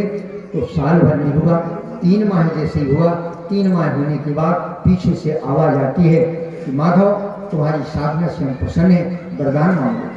तो उन्होंने कहा कि आप हमारे सामने आइए, सामने आके हमको वरदान दीजिए, पीछे से वरदान थोड़ी मांगा जाता है। उन्होंने कहा हमारी तुम्हारे सामने आने की सामर्थ्य नहीं। बोले क्यों? बोले इसलिए नहीं, तुमने 13 वर्ष गायत्री की साधना की है, उस गायत्री की साधना से रक्षा कवच बन गया है, चारों तरफ रक्षा कवच बन गया है, उस रक्षा कवच का इतना तेज है, उस तेज के प्रभाव से हमारे आपके सामने आने की सामर्थ्य नहीं, हम जैसे सामने आएंगे नष्ट हो जाएंगे। तो उन्होंने कहा मुझे कुछ नहीं आपसे मांगना है, केवल मुझे एक बात बताइए, मैंने 13 वर्ष तक साधना की, उस साधना से मेरे अंदर तेज उत्पन्न हुआ, तो मेरी साधना फलित क्यों नहीं हुई? तो उन्होंने कहा आपके 13 जो जन्म थे, 13 जन्मों में जो आपने पाप किया था, वो 13 जन्मों के पाप का समन हो गया, नष्ट हो गया। अब आप 1 वर्ष और साधना करेंगे, वहीं जाके मथुरा में उन्होंने साधना की थी, मथुरा जाएंगे, वृंदावन में वहाँ साधना करेंगे गायत्री की, तो सुनिश्चित रूप से सफल होगी। माधव वहाँ आए और बहनों भाई वहाँ को उन्होंने 1 साल साधना की, गायत्री का साक्षात्कार हुआ और गायत्री का साक्षात्कार होके गायत्री माता ने उनको बुद्धि, ज्ञान, विवेक सब कुछ दिया। उसके माध्यम से उन्होंने माधव निदान नाम का एक ग्रंथ लिखा और वो माधवाचार्य। ये गायत्री की साधना का प्रभाव था बहन भाइयों। इसलिए गायत्री की साधना व्यक्ति की जीवन में आने जाने की जितने भी पाप ताप होते हैं उन सब का शमन करते हैं। रामचरितमानस में लिखा है मंत्र जाप कर दृढ़ विश्वासा और पंचम भगति सुवेद प्रकाशा। जब भगवान राम सबरी के यहाँ गए तो उन्होंने 9धा भक्ति बताई और 9धा भक्ति में कहा था 5वीं भक्ति विश्वास के साथ मंत्र का जाप करना, क्योंकि मंत्र महामणि और विषय व्याल के और मैं प्रति कठिन तुमको भाव। विधाता के लिखे हुए कुक मिल जाते, माने जो विधाता ने दुर्भाग्य में लिखा होता है उसका भी समन हो जाता है गायत्री की साधना से, क्योंकि जलकर नष्ट हो जाता है। ठीक उसी प्रकार जैसे जो माता में तो गैस में भोजन बनता है, कुकर में भोजन बनता है। पहले जो पुरानी माताएं मैंने बैठी होंगी, चूल्हे में भोजन बनता था, चूल्हे में किसी भगोने में या किसी और बर्तन में दाल चावल पकाए जाते थे, तो अपने आप जब आग नीचे से निकलती थी तो वो कचरा निकलता था, उस कचरे को चम्मच से साफ कर देते थे और फिर वो शुद्ध दाल बनती थी बहन भाइयों। इसी प्रकार जब गायत्री की साधना की जाती है, जन्म जन्मांतरों के जो कसाय कलमश होते हैं, दोष दुर्गुण होते हैं, पाप ताप होता है, उनका समन हो जाता है और बिल्कुल फिर गायत्री कैसे बना देती है। गायत्री किस पर सवार है? हंस पर सवार, हंस जैसी वृत्ति बन जाती है और कमल पर सवार है, कमल जैसा जीवन बन जाता है और कमंडल जैसी पात्रता आ जाती है, वेद जैसा ज्ञान आ जाता है और फिर ऐसी गायत्री हमारे जीवन को उज्जवल और पवित्र बना देती है, बगले से हंस बना देती है, कौवे से कोयल बना देती है। अब बहनों भाइयों आजकल दाल जो कुकर में बन रही है, एक यूरिक एसिड होता है, वो दाल में भी होता है, चावल में भी होता है, और जब कुकर में पक जाता है तो हम लोग कुकर की बनी हुई दाल चावल खाते हैं, तो फिर क्या हो रहा? अधिकांश 90% भाई बहनों को घुटनों को दर्द होता है, जोड़ों में दर्द होता है ना। क्यों होता है? वो यूरिक जो एसिड होता है जो पूरे जो जोड़ होते हैं ना, जोड़ों में चिकनाहट पैदा करता है, वो कुकर में जो यूरिक एसिड आता है दाल के माध्यम से, चावल के माध्यम से उसको खाते हैं तो फिर ये समस्या होती है। तो इसी प्रकार जो हमारे जीवन में कसाय कर्म दोष दुर्गुण बुराइयां होते हैं, गायत्री की साधना से बहन भाइयों वो मिटते चले जाते हैं। आगे ऋषि लिखते हैं वर्णाम सुप्रभातस्य बेलावर्तन हेतुका अवांछनीत गलानि सदा सैविनिर्मिति विवेकास्तु विश्वस्व दूरी कर्तुं पुनर्भवि स्वर्गतवात मृत्युं कर्तुं समानां देवतात्मनाम्।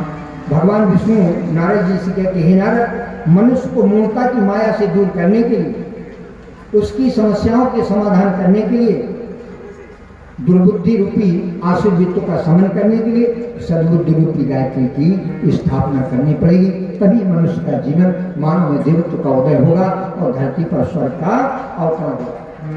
ये गीत के माध्यम सुने गायत्री के महामंत्र से जीवन के सब पाथरों सुंदर सुखी बनेगा। जीवन गायत्री का जाप करेगा। गायत्री के महामंत्र से जीवन के सब पाप हरो। गायत्री के महामंत्र से जीवन के सब पाप हरो। सुंदर सुखी बने महाजीवन गायत्री का जाप करो। सुंदर सुखी बने महाजीवन गायत्री का जाप करो। गायत्री के महामंत्र से जीवन के सब पाप हरो। गायत्री के महामंत्र से जीवन के सब पाप हरो। सुंदर सुखी बने महाजीवन गायत्री का जाप करो। ओम भूर्भुवः स्वः तत्सवितुर्वरेण्यं भर्गो देवस्य धियो यो नः प्रचोदयात्।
मणिना पारदेन च यस्य जाता सदा तत्त्व ज्ञानं तत्तेव वदाम्यहम्। तत्त्वचिन्तनता प्रज्ञा जागत्यात्मविनिर्मितौ राज्यात्मसहिते च विनिर्माणे च संभव। भगवान विष्णु कहते हैं, ईश्वर नारद, तुम इस समय इस महाप्रज्ञा की उपासना, साधना, आराधना का संदेश संसार में दे, क्योंकि वर्तमान परिस्थिति में वो वेद माता, देव माता जो आने वाले समय में विश्व माता होगी, उसकी आराधना से ये सारा विश्व पुनः जगतगुरु चक्रवर्ती राज और सोने की चिड़िया हो, क्योंकि हर घर में सद्बुद्धि का संचार होगा, हर घर देव कार्य करेगा और अपनी कमाई का अंश लोक मंगल के लिए, अपने समय का दान थोड़ा सा लोक कल्याण के लिए लगाएगा, तो अनास्था रूपी संकट इस संसार से दूर हो। तो उन्होंने कहा प्रभु हमें आज्ञा दें कि गायत्री मंत्र किसे बताना है। चूंकि एक बार नारद जी जब पहुंचे वहाँ तो माता लक्ष्मी बाहर बैठी थी। माता लक्ष्मी जी बाहर बैठी तो भगवान विष्णु ने पूछा देवी भगवान नारायण कहाँ? तो उन्होंने कहा नारायण साधना कर रहे हैं। उन्होंने कहा साधना कर रहे हैं? भगवान की साधना तो सारा संसार करता है, लेकिन वो नारायण किसकी साधना कर रहे हैं? उन्होंने कहा वो तो वही आके उत्तर देंगे, थोड़ी देर आप इंतजार करिए। नारद जी भजन करते रहे, बाहर बैठ गए। भगवान विष्णु थोड़ी देर में आए, नारद जी ने उनको प्रणाम किया। प्रणाम करके उन्हें पूछा नारद जी, और नारद जी ने पूछा प्रभु आप तो संसार साधना कर रहा, लेकिन आप किसकी साधना कर रहे थे? उन्होंने कहा नारद जो आदि शक्ति ब्रह्म शक्ति युगांतरी चेतना शक्ति गायत्री है, जिसके प्रभाव से सारी सृष्टि का संतुलन और प्रेम पालन सब कुछ उसी से हो रहा है। उसी की शक्ति से हम जो पालन करते हैं, पोषण करते हैं, वो क्षमता हमें गायत्री की साधना से प्राप्त होती है। उसी की गायत्री की हम साधना कर रहे थे। बोले प्रभु आप कह रहे जन जन तक गायत्री रूपी महाविद्या को फैलाओ, उसका प्रभाव क्या है? तो बोले नारद तुम एक काम करो। बोले क्या?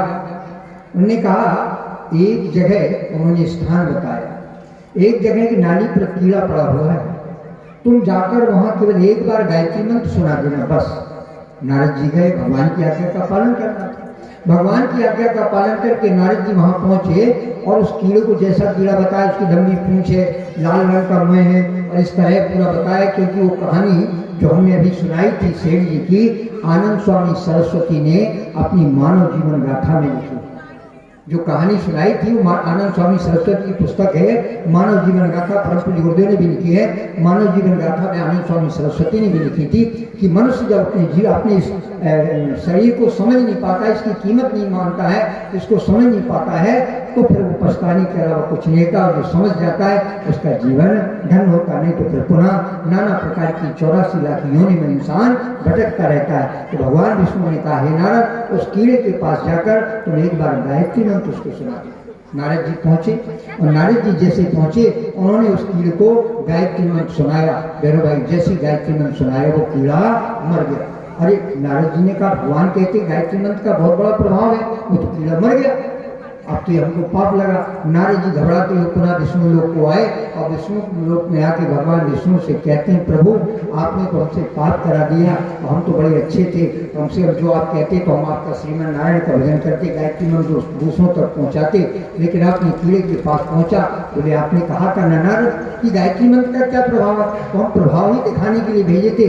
तो बोले प्रभाव अच्छा होना चाहिए कि दुष्प्रभाव हो, तो कीड़ा मर गया।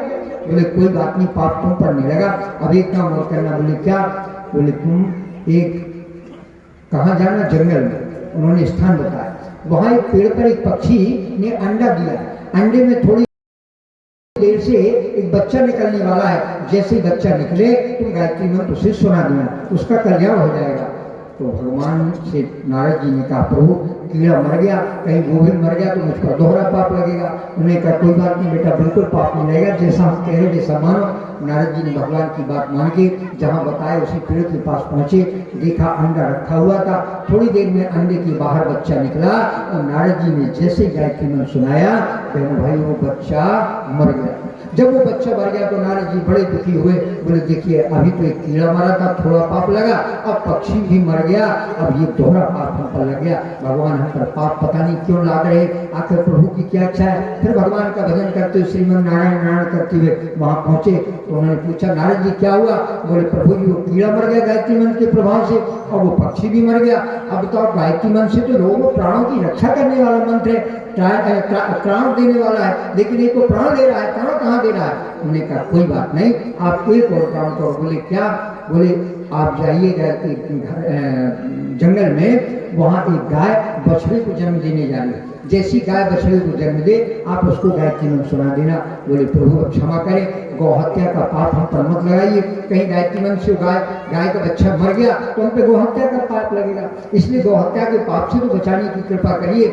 नारद जी ने कहा, नारद जी को भगवान ने कहा देखो आप गायत्री मंत्र का प्रभाव देखना चाहते हैं ना, इसलिए हम गायत्री मंत्र के प्रभाव के लिए आपको भेज रहे हैं। नारद जी बेचारे चले और जैसे चल के वहाँ पहुँचते हैं मेरे भाइयों, बच्चा गाय ने बछड़े को जन्म दिया और जैसे ही बच्चा का जन्म हुआ नारद जी ने गायत्री मंत्र सुनाया तो गाय का बछड़ा भी मर गया। बहनों भाई जैसे गाय का बछड़ा मरा अब नारद जी बड़े दुख हुए, बोले 3 पाप लगा, एक कीड़े का पाप लगा, एक हमें पक्षी का पाप लगा और दूसरा हमें किसका पाप लगा, बछड़े। देखिए जहाँ जलचर प्राणी था, जलचर प्राणी को भी मुक्ति मिली, इसके बाद पशु हुआ, पक्षी हुआ, आकाश में घूमने वाले प्राणी उसकी भी मुक्ति मिली और तीसरी बार में जमीन पर गिरने वाले जानवर की भी मुक्ति मिली।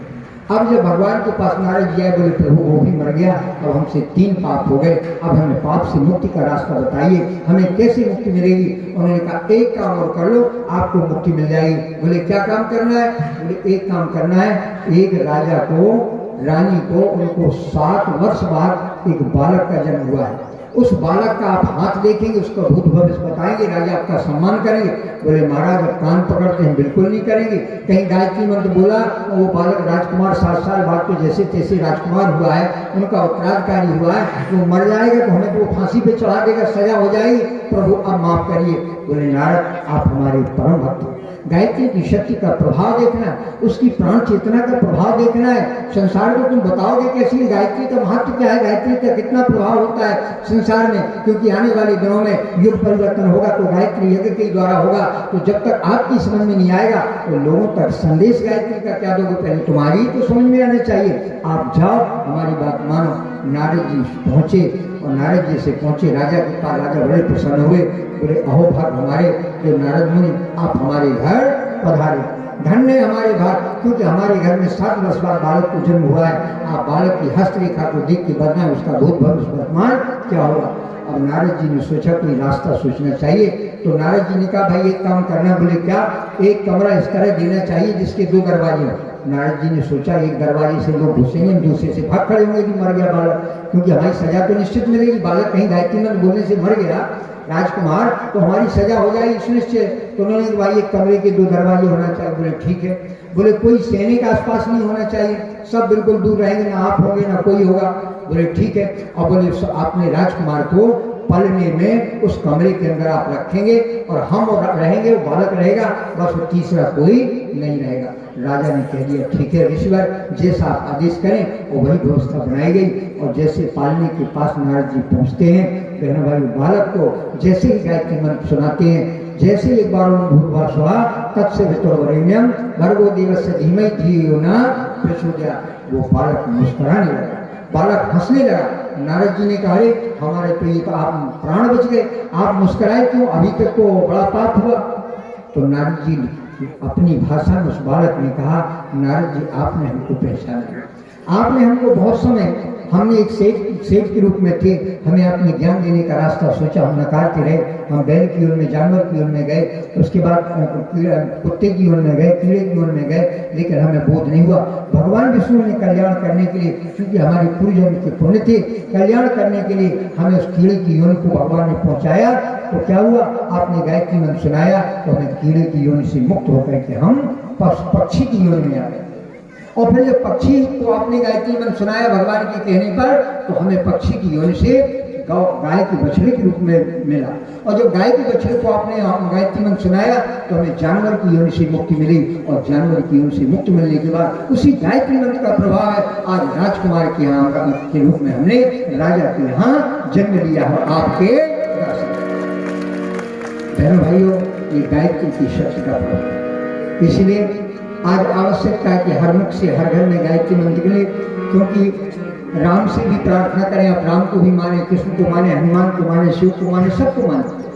भगवान कभी आपस में नहीं लड़ता, परमात्मा एक है, लेकिन प्रार्थना केवल एक ही करनी है, धियो यो न प्रचोदयात्। हे परमात्मा हमको सुमति दीजिए, हमको सद्बुद्धि दीजिए, क्योंकि सद्बुद्धि के प्रभाव से ही कल्याण है, दुर्बुद्धि से किसी का कल्याण होने वाला नहीं, इसलिए वो गायत्री मंत्र है। और गायत्री मंत्र बहनों भाइयों, भगवान राम को वशिष्ठ विश्वामित्र ने गायत्री मंत्र से दीक्षित किया, भगवान कृष्ण को संदीपन गर्ग ने गायत्री मंत्र से दीक्षित किया। जितने भी महापुरुष ऋषि हुए सभी गायत्री मंत्र के प्रभाव से आगे बढ़े, इसलिए गायत्री मंत्र का प्रभाव आज परम पूज्य गुरुदेव ने जीवन को तप साधने के बाद गायत्री को घर घर जन जन तक पहुँचाने के लिए हर मुख से गायत्री मंत्र करना चाहिए। आइए गीत के माध्यम से सुनते हैं, फिर आगे कथा करेंगे। बोली पावन प्रज्ञा पुराण की जय हो। हर मुख से निकले गायत्री माँ, घर घर यज्ञ रचाए रचाए, घर घर यज्ञ रचाए। हर मुख से निकले गायत्री माँ, घर घर यज्ञ रचाए रचाए, घर घर यज्ञ रचाए।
हर मुख से निकले गायत्री और घर घर नजर चाहे।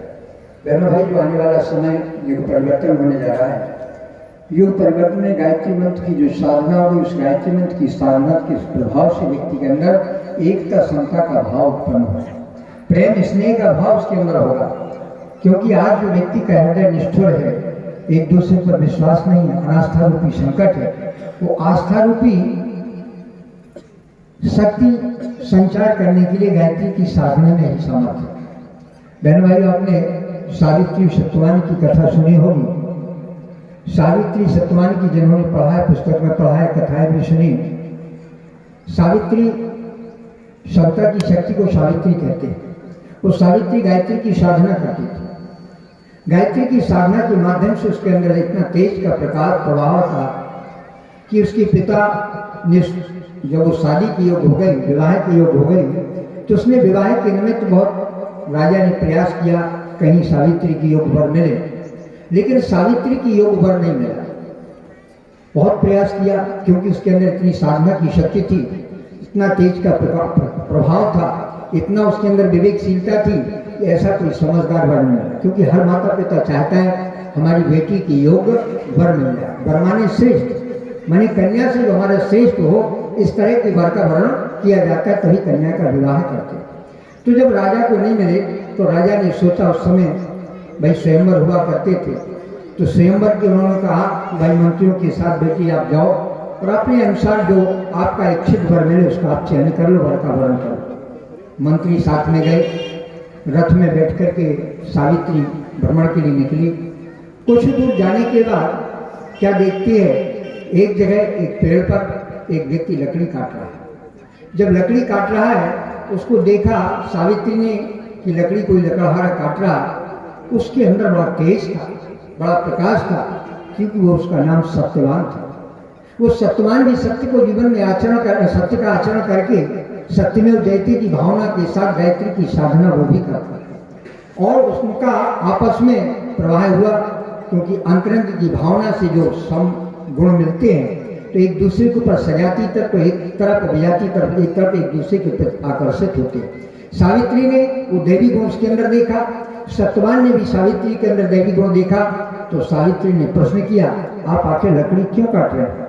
उन्होंने कहा, मेरे अंधे माता पिता, मेरे माता पिता राजा थे, लेकिन कुछ राजाओं ने हमला करके मेरे माता पिता की सारे राजपाट को, संपत्ति को छीन लिया है, इसलिए मेरी गरीबी की हालत है। माता पिता मेरे अंधे हैं, मैं उनके अपने माता पिता की सेवा करता हूँ। जिस प्रकार श्रवण कुमार अपने माता पिता की सेवा करते हुए कंधे पर लेकर के तीर्थ यात्रा करा रहे थे, उसी प्रकार सत्यवान भी अपने माता पिता की सेवा कर रहे।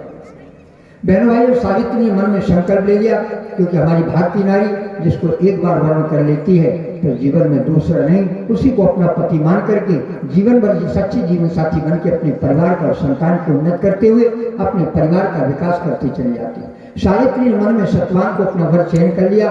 उन्होंने कहा, हम अपनी आपको लकड़ी काटने में मदद करें। उन्होंने कहा, नहीं, मैं अकेले लकड़ी काटूंगा। बोले, नहीं, मैंने आज आपको अपना पति वर्ण कर लिया, क्योंकि हमारे जो सैनिक साथ में आए हैं, मंत्री आए हैं, तो हमारे पिता ने इनको भेजा है कि जो सावित्री को वर अपनी शिक्षा के अनुसार चयन कर सकते हैं, तो मैंने आपको वर्ण कर लिया है। और मंत्रियों से कह दिया और सैन को कह दिया, आप वापस जाएं। पिता से कह देंगे सावित्री को सत्यवान वर मिल गए। सैनिक वापस चले गए और सावित्री सत्यवान के साथ घर पहुंची। वहाँ अंधे माता पिता बैठे। अंधे माता पिता ने कहा कि बेटा सत्यवान, तुम्हारे साथ कोई और आ रहा है? बोले, हाँ, एक स्त्री हमारे साथ है। बोले, क्यों, ऐसा तुमने क्यों किया?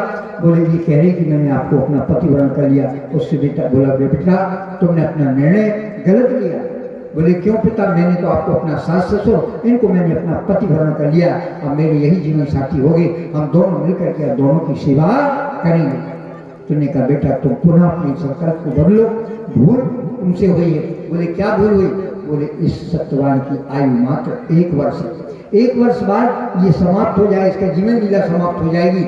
इसकी चिंता में इसकी 1 साल बाद ये इनका जीवन लीला समाप्त हो जाएगी। राजाओं ने हमारी सारी राज्य की संपत्ति को ले लिया है और हम गरीब भी हो गए, गरीब की स्थिति है। 1 साल बाद हमारा बेटा भी चला जाएगा। इसी चिंता से हमारे दोनों के नेत्र भी चले गए हैं और तुम भी अपने राज की राजा की राजकुमारी हो, तुम यहाँ हम लोग के बीच रह के सुखी नहीं रहोगी, बेटा तुम अपना निर्णय बदल लो। उन्होंने कहा नहीं, जो हमने एक बार वर्ण कर लिया, भारतीय नारी जो एक बार पति का वर्ण कर लेती है वो जीवन भर जीवन साथी बन के रहती है। अब हम इनके जीवन साथी बन करके आपकी सेवा करेंगे। उनको स्वीकार करना पड़ा। बहन भाई समय बीता, 1 साल जैसा पूरा होने को हुआ। अब सत्यवान की 1 वर्ष की आयु पूरी हो गई। जब 1 वर्ष की आयु पूरी हो गई, 1 वर्ष की आयु दोनों मिलकर के गायत्री की साधना करते रहे। सत्यवान और सावित्री दोनों ने मिलकर के गायत्री की साधना की। उस गायत्री की साधना का इतना प्रभाव हुआ कि यमदूत जब लेने के लिए आए तो सत्यवान बेहोश हुए और सावित्री अपनी गोद में लिटा लिया। और गोद में लिटाया तो यमदूतों की सामर्थ्य नहीं हुई कि सत्यवान के प्राण ले ले। तो यमदूतों ने कहा देवी अपने पति को आप अपने शरीर से अलग कर दीजिए, इनके हम प्राण लेकर के जाएंगे। बोले हम रोके थोड़ी, आप प्राण लेकर के जाओ। बोले नहीं, आप दोनों के अंदर गायत्री की इतनी साधना थी, उस साधना के प्रभाव से एक रक्षा कवच बना हुआ है, एक ओजोन पर चारों तरफ बनी हुई है। हमारा साहस नहीं कि हम सत्यवान के प्राण ले सकें, आप इनको अलग कर दीजिए। उन्होंने कहा नहीं, हम अपने पति को अलग नहीं कर सकते, ये हमारे लिए जीवन साथी चयन किया है, हम इन्हें नहीं छोड़ सकते। पहले बहन भाइयों सती प्रथा हो जाया करती थी, सती हुआ करती थी। पति यदि किसी प्रकार शांत हो जाते थे तो पत्नी उनके साथ सती हो जाती थी, इसीलिए सती सावित्री कहा गया। उसके अंदर सतीत्व की भावना थी। उसने संकल्प लिया, उन्होंने कहा आप इनको ले जा सकते हैं। तो उन्होंने हिम्मत नहीं हुई, साहस नहीं हुआ। यमदूत वापस गए यमराज के पास। यमराज से कहा कि हमारी साहस नहीं है, क्योंकि उनके अंदर गायत्री का इतना तेज है। क्योंकि बहनों भाइयों, गुरुदेव ने गायत्री महाविज्ञान में लिखा है, जो गायत्री की साधना करता है और वास्तव में साधक होता है, यदि कोई मृत्यु शैया पर लेटा हो, उसके पास जब तक खड़ा रहेगा तब तक उसके प्राण नहीं जा सकते, और जैसे ही वो साधक दूर चला जाएगा उसके प्राण निकल जाएंगे। यथार्थ है, क्योंकि गायत्री की चेतना प्राणों की रक्षा करती है। इसलिए वो यमराज से कहा प्रभु आप चलिए, हम यमदूतों की असमर्थ नहीं है प्राण निकालने की सत्यवान की। तो यमराज जाते हैं, तो यमराज जैसे पहुंचते हैं देवी सावित्री से कहते हैं देवी सावित्री विधि का विधान है, विधि की विधान में आप व्यवधान मत डालो, इसके शरीर को आप छोड़ दो। बोले हम व्यवधान नहीं डाल रहे हैं, आप में सामर्थ्य है तो आप इनकी प्राण लेके जाइए। उन्होंने कहा नहीं देवी हमारी सामर्थ्य नहीं है, जब इनका शरीर आपसे अलग हो जाएगा तब इनके प्राण हम ले पाएंगे। बहनों भाइयों, तो यमराज ने कहा देवी तुम वरदान मांगो। तो उन्होंने कहा हमको 3 वरदान चाहिए। बोले बस सत्यवान को छोड़ करके आप 3 कोई भी वरदान मांग लो। उन्होंने कहा ठीक है। तो बहनों भाइयों, जब गायत्री की साधना करते हैं तो विवेकशीलता जागृत होती है, समझदारी जागृत होती है।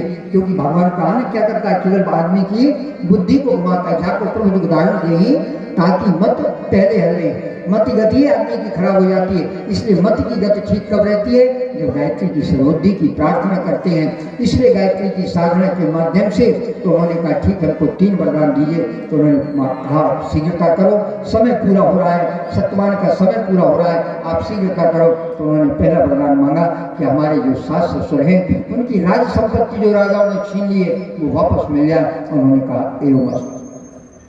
दूसरा वरदान सावित्री ने मांगा कि हमारे सास ससुर के नेत्र चले गए हैं चिंता में, उनकी आंखें नहीं है, उनके लिए देखने के लिए दृष्टि मिल जाए, उनके नेत्र वापस मिल जाए। यमराज ने कहा एवं और कहा अब शीघ्रता करिए। यमराज ने जैसे कहा तुमने मांगा कि हमें तीसरा वरदान दीजिए कि वो बूढ़े हैं उनको एक पोता को उनके घर में जन्म ले ले ताकि पोता उनकी सेवा कर सके। यमराज ने शीघ्रता से कह दिया एवं। और जैसे ये मस्त कहा और सावित्री ने सत्यवान को छोड़ा और यमदूत जैसे ले जाने लगे सावित्री पीछे पीछे चलने लगी। सावित्री जब पीछे पीछे चलने लगी तो यमराज ने कहा अब देवी अब सत्यवान को आप छोड़ो। बोले प्रभु आपके 2 वरदान तो पूरे हो रहे हैं, तीसरा वरदान बिना पति के कैसे पूरा होगा। जब हमारा पति हमारे साथ रहेगा तो हमारे सास ससुर को पोता की प्राप्ति होगी। बहनों वाले यमराज हार गए। उन्होंने कहा सावित्री तुम सफल हुई और हम हार गए और सत्यवान के प्राण वापस। ये गायत्री की साधना का प्रश्न है। बहनों भाई परम पूज्य गुरुदेव ने अपने जीवन को 11 साल की उनकी आयु थी, 11 साल की आयु में उनके पिता पंडित रूपकेश्वर शर्मा जी उनको बनारस ले गए। पंडित मदन मोहन मालवीय जी से गायत्री मंत्र की दीक्षा कराई। युग ऋषि वेदमोक्त पंडित श्री राम शर्मा 11 वर्ष की आयु। उन्होंने 11 वर्ष की आयु में साधना प्रारंभ की, गायत्री मंत्र की साधना करते करते 15 साल की उनकी आयु हुई। 5 साल में वो अखंड ज्योत जलाते थे। अखंड ज्योत के प्रकाश में एक हिमालय की देवी चेतना, जिन्हें दादा गुरुदेव कहते हैं, चित्रों में आप देखते हैं अर्धनग्न चित्र बना हुआ, बड़े बड़े बाल, स्वामी सरस्वती महाराज उनका अखंड की ज्योति में वो प्रकट हुए। और जब प्रकट हुए तो पहले 15 साल का बालक घबराया कि आखिर ये क्या हो रहा है। तो उन्होंने कहा बेटा तुम्हें घबराने की आवश्यकता नहीं है, धैर्य रखो।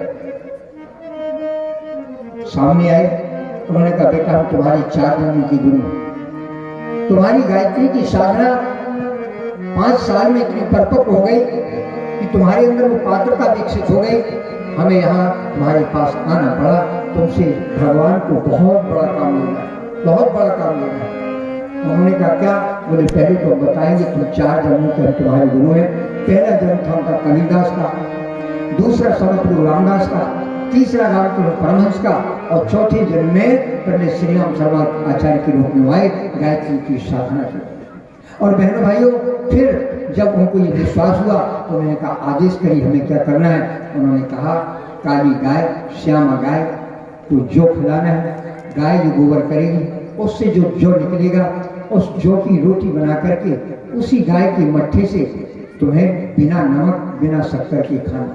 बहनों भाइयों, 15 साल की बालक को कह दिया जाए कि जौ की रोटी खाएं, बिना नमक शक्कर क्यों रह सकता? लेकिन अवतारी चेतना सब कुछ संभव।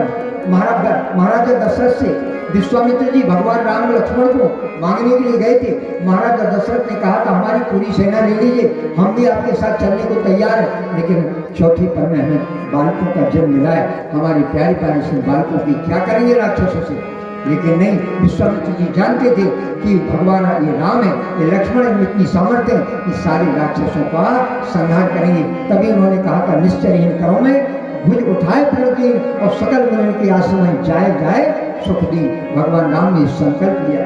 इसी प्रकार वो 15 साल के आयु के बालक को उन्होंने संकल्प दिलाया कि बेटा जो गाय गोबर करेगी उस गोबर से जो जौ निकलेगा उस जौ की रोटी बना करके और तुम्हें खाना है बिना नमक और शक्कर के, उसी गाय के मट्ठे के साथ, और फिर उसी गाय के घी को अखंड दूध प्रज्वलित करना है। बसंत पंचमी 1926 के दिन, 1926 वर्ष में बसंत पंचमी के दिन आए और उन्होंने की निर्देश को माना। और बहनों भाइयों, और वो बालक धीरे धीरे साधना प्रारंभ कर दी।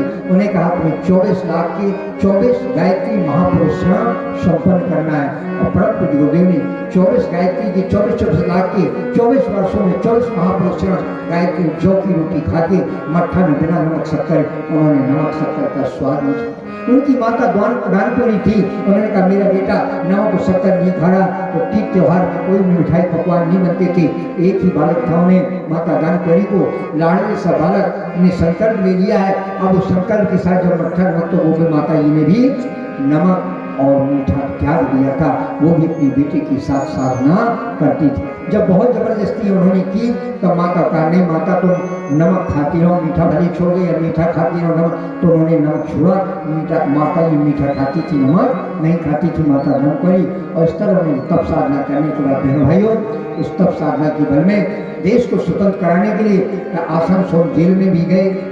पंडित मदन मोहन मालवीय, स्वरूप रानी नेहरू, जवाहरलाल नेहरू की माता के साथ, और रफी अहमद किदवई जो जेल में थे देश को स्वतंत्र कराने के लिए, उनके साथ वो जेल में गए। और इस तरह उनका अनुष्ठान 27 साल में पूरा हुआ। और 27 साल में अनुष्ठान पूरे होने के बाद उन्होंने यज्ञ किया, और यज्ञ के बाद अखंड विश्व गायत्री परिवार का गठन किया। और गठन करने के बाद उन्होंने जो गायत्री कीलक थी, जो गायत्री स्थापित थी, जो गायत्री को किसी को जपने का अधिकार नहीं था, उन्होंने गायत्री का उत्कीर्णन करके गायत्री को साफ मुक्त करके और जन तक गायत्री पहुँचा। जन तक आज हर कोई गायत्री मंत्र बोलता, जन तक गायत्री। उन्होंने कहा आने वाले दिनों में ये वेद माता, देव माता, विश्व माता बनेगी। आज गायत्री विश्व माता बनेगी। और बहनों भाइयों, कहा कि बहनों को गायत्री मंत्र जपने का अधिकार नहीं है। माता जी ने तप साधना करने के बाद, गुरु जी ने भी तप साधना की, माता जी ने तप साधना की। उन्होंने माता जी ने परम माता जी की शताब्दी वर्ष 2026 में हम सब लोग मनाएंगे। उन्हीं के क्रम में यह कार्यक्रम चल रहे हैं सभी जगह। तो उन्होंने कहा बेटा नारी को पर गायत्री माता की सबसे ज्यादा कृपा होती है, भाई पर कम लेकिन बहनों पर ज्यादा कृपा होती है, क्योंकि नारी नारी का ध्यान रखती है, इसलिए गायत्री नारी शक्ति है। तो माताओं को उसका सबसे बड़ा लाभ होता है। और उन्होंने कहा माता जी ने कि धरती पर रहने का सबको अधिकार है, पानी पीने का सबको अधिकार है, हवा लेने का सबको अधिकार है, अन्न खाने का अधिकार है। तो सद्बुद्धि का मंत्र सबको जपने का अधिकार है। अर्थात जनन को जब करने का अधिकार दे दिया और आज कोई किसी की बाधा नहीं।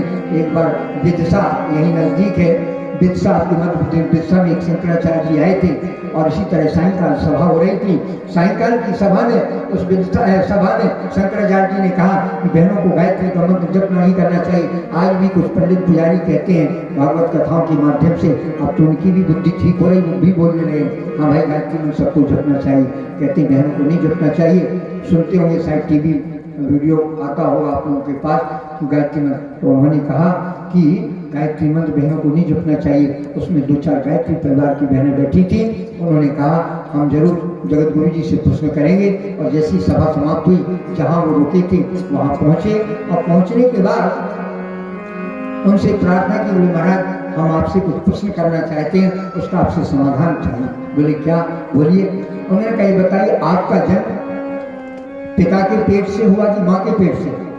उन्होंने कहा कैसी बात कर रहे हैं आप? बोले आप तो जगत गुरु हैं, उत्तर दीजिए। उन्होंने कहा माँ के पेट से जन्म हुआ।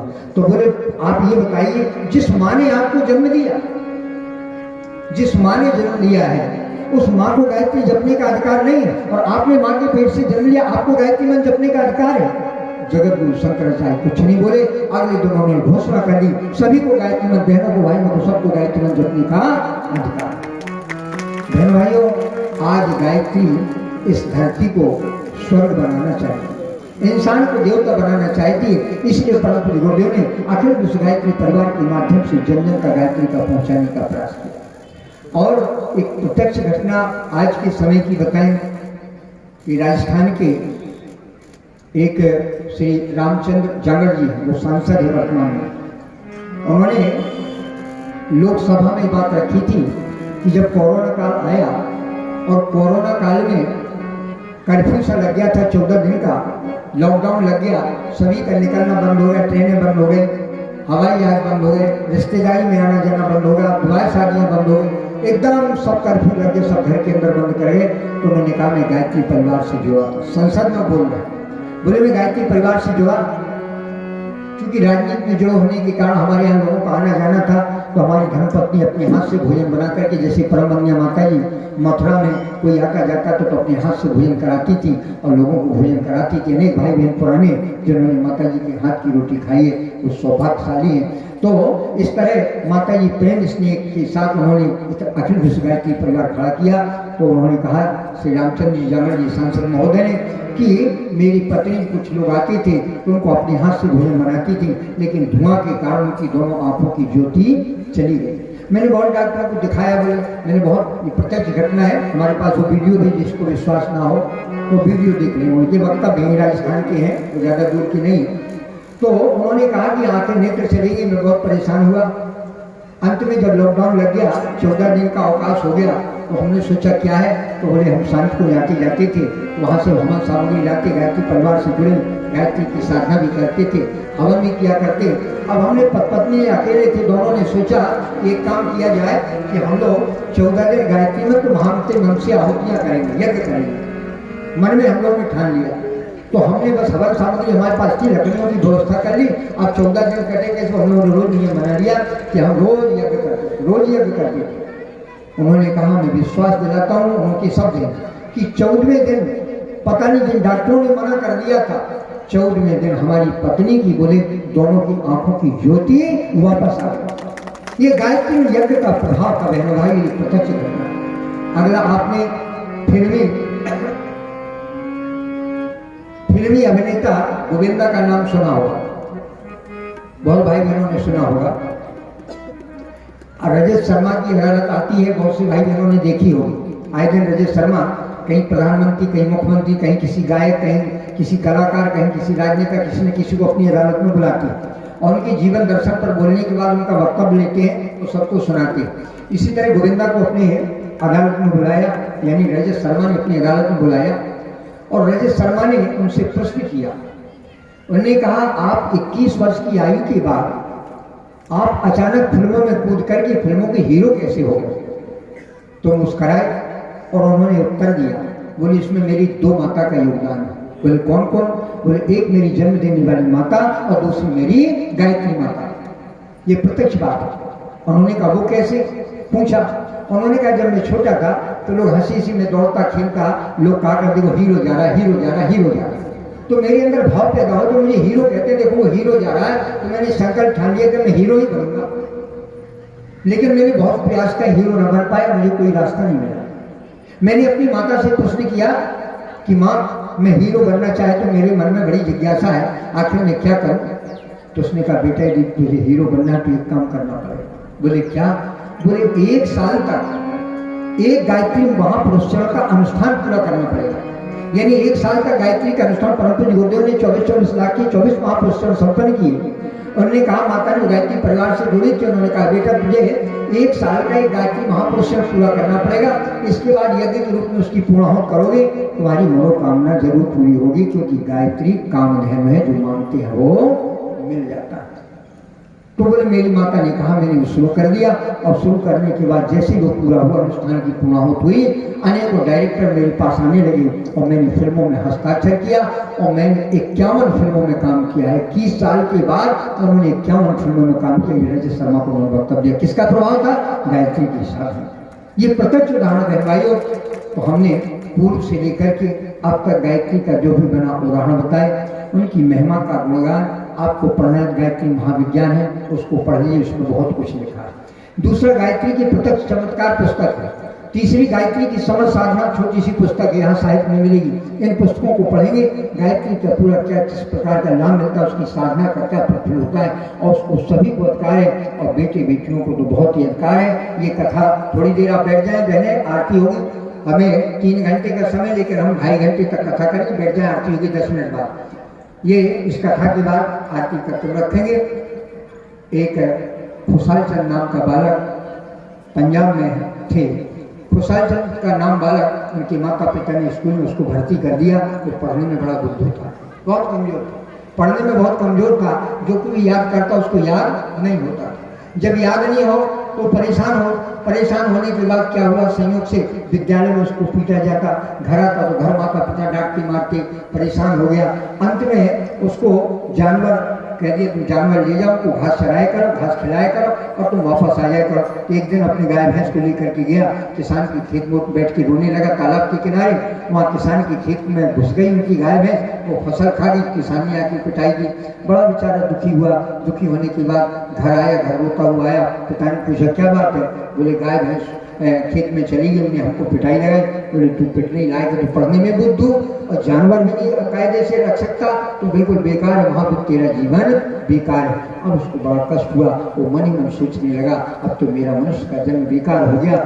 इसी तरह सोचते सोचते शाम हुई। संयोग से एक स्वामी नित्यानंद जी ऐसी नजदीक मंदिर था, मंदिर में आए हुए थे। तो नित्यानंद जी आए, उनके पिता को पता चला, वो श्रद्धालु थे। उन्होंने कहा जा चाय बनाने के लिए 1 गिलास उनको दूध लेके जा। वो नित्यानंद महाराज जी के पास खुशाल चंद नाम का बालक को 1 गिलास दूध दिया, लेके गए और उनको दूध दिया कि पिताजी ने भेजा है, आप चाय बना लीजिए। बोले ठीक है बेटा तुम बैठ जाओ, मैं अभी गिलास खाली करता हूँ। और बैठा और बैठ करके धीरे धीरे याद करके फूट फूट के रोने लगा। 7 साल का बालक कितना बड़ा हो सकता है, और फूट फूट के रोने लगा। जब फूट फूट के रोने लगा, नित्यानंद जी की निगाह गई, उन्होंने देखा रे ये बालक रो क्यों रहा है। नजदीक पहुंचे, बोले बेटा बात क्या है, तो क्यों रो रहा है? बोले कुछ नहीं कुछ नहीं। बोले कुछ तो?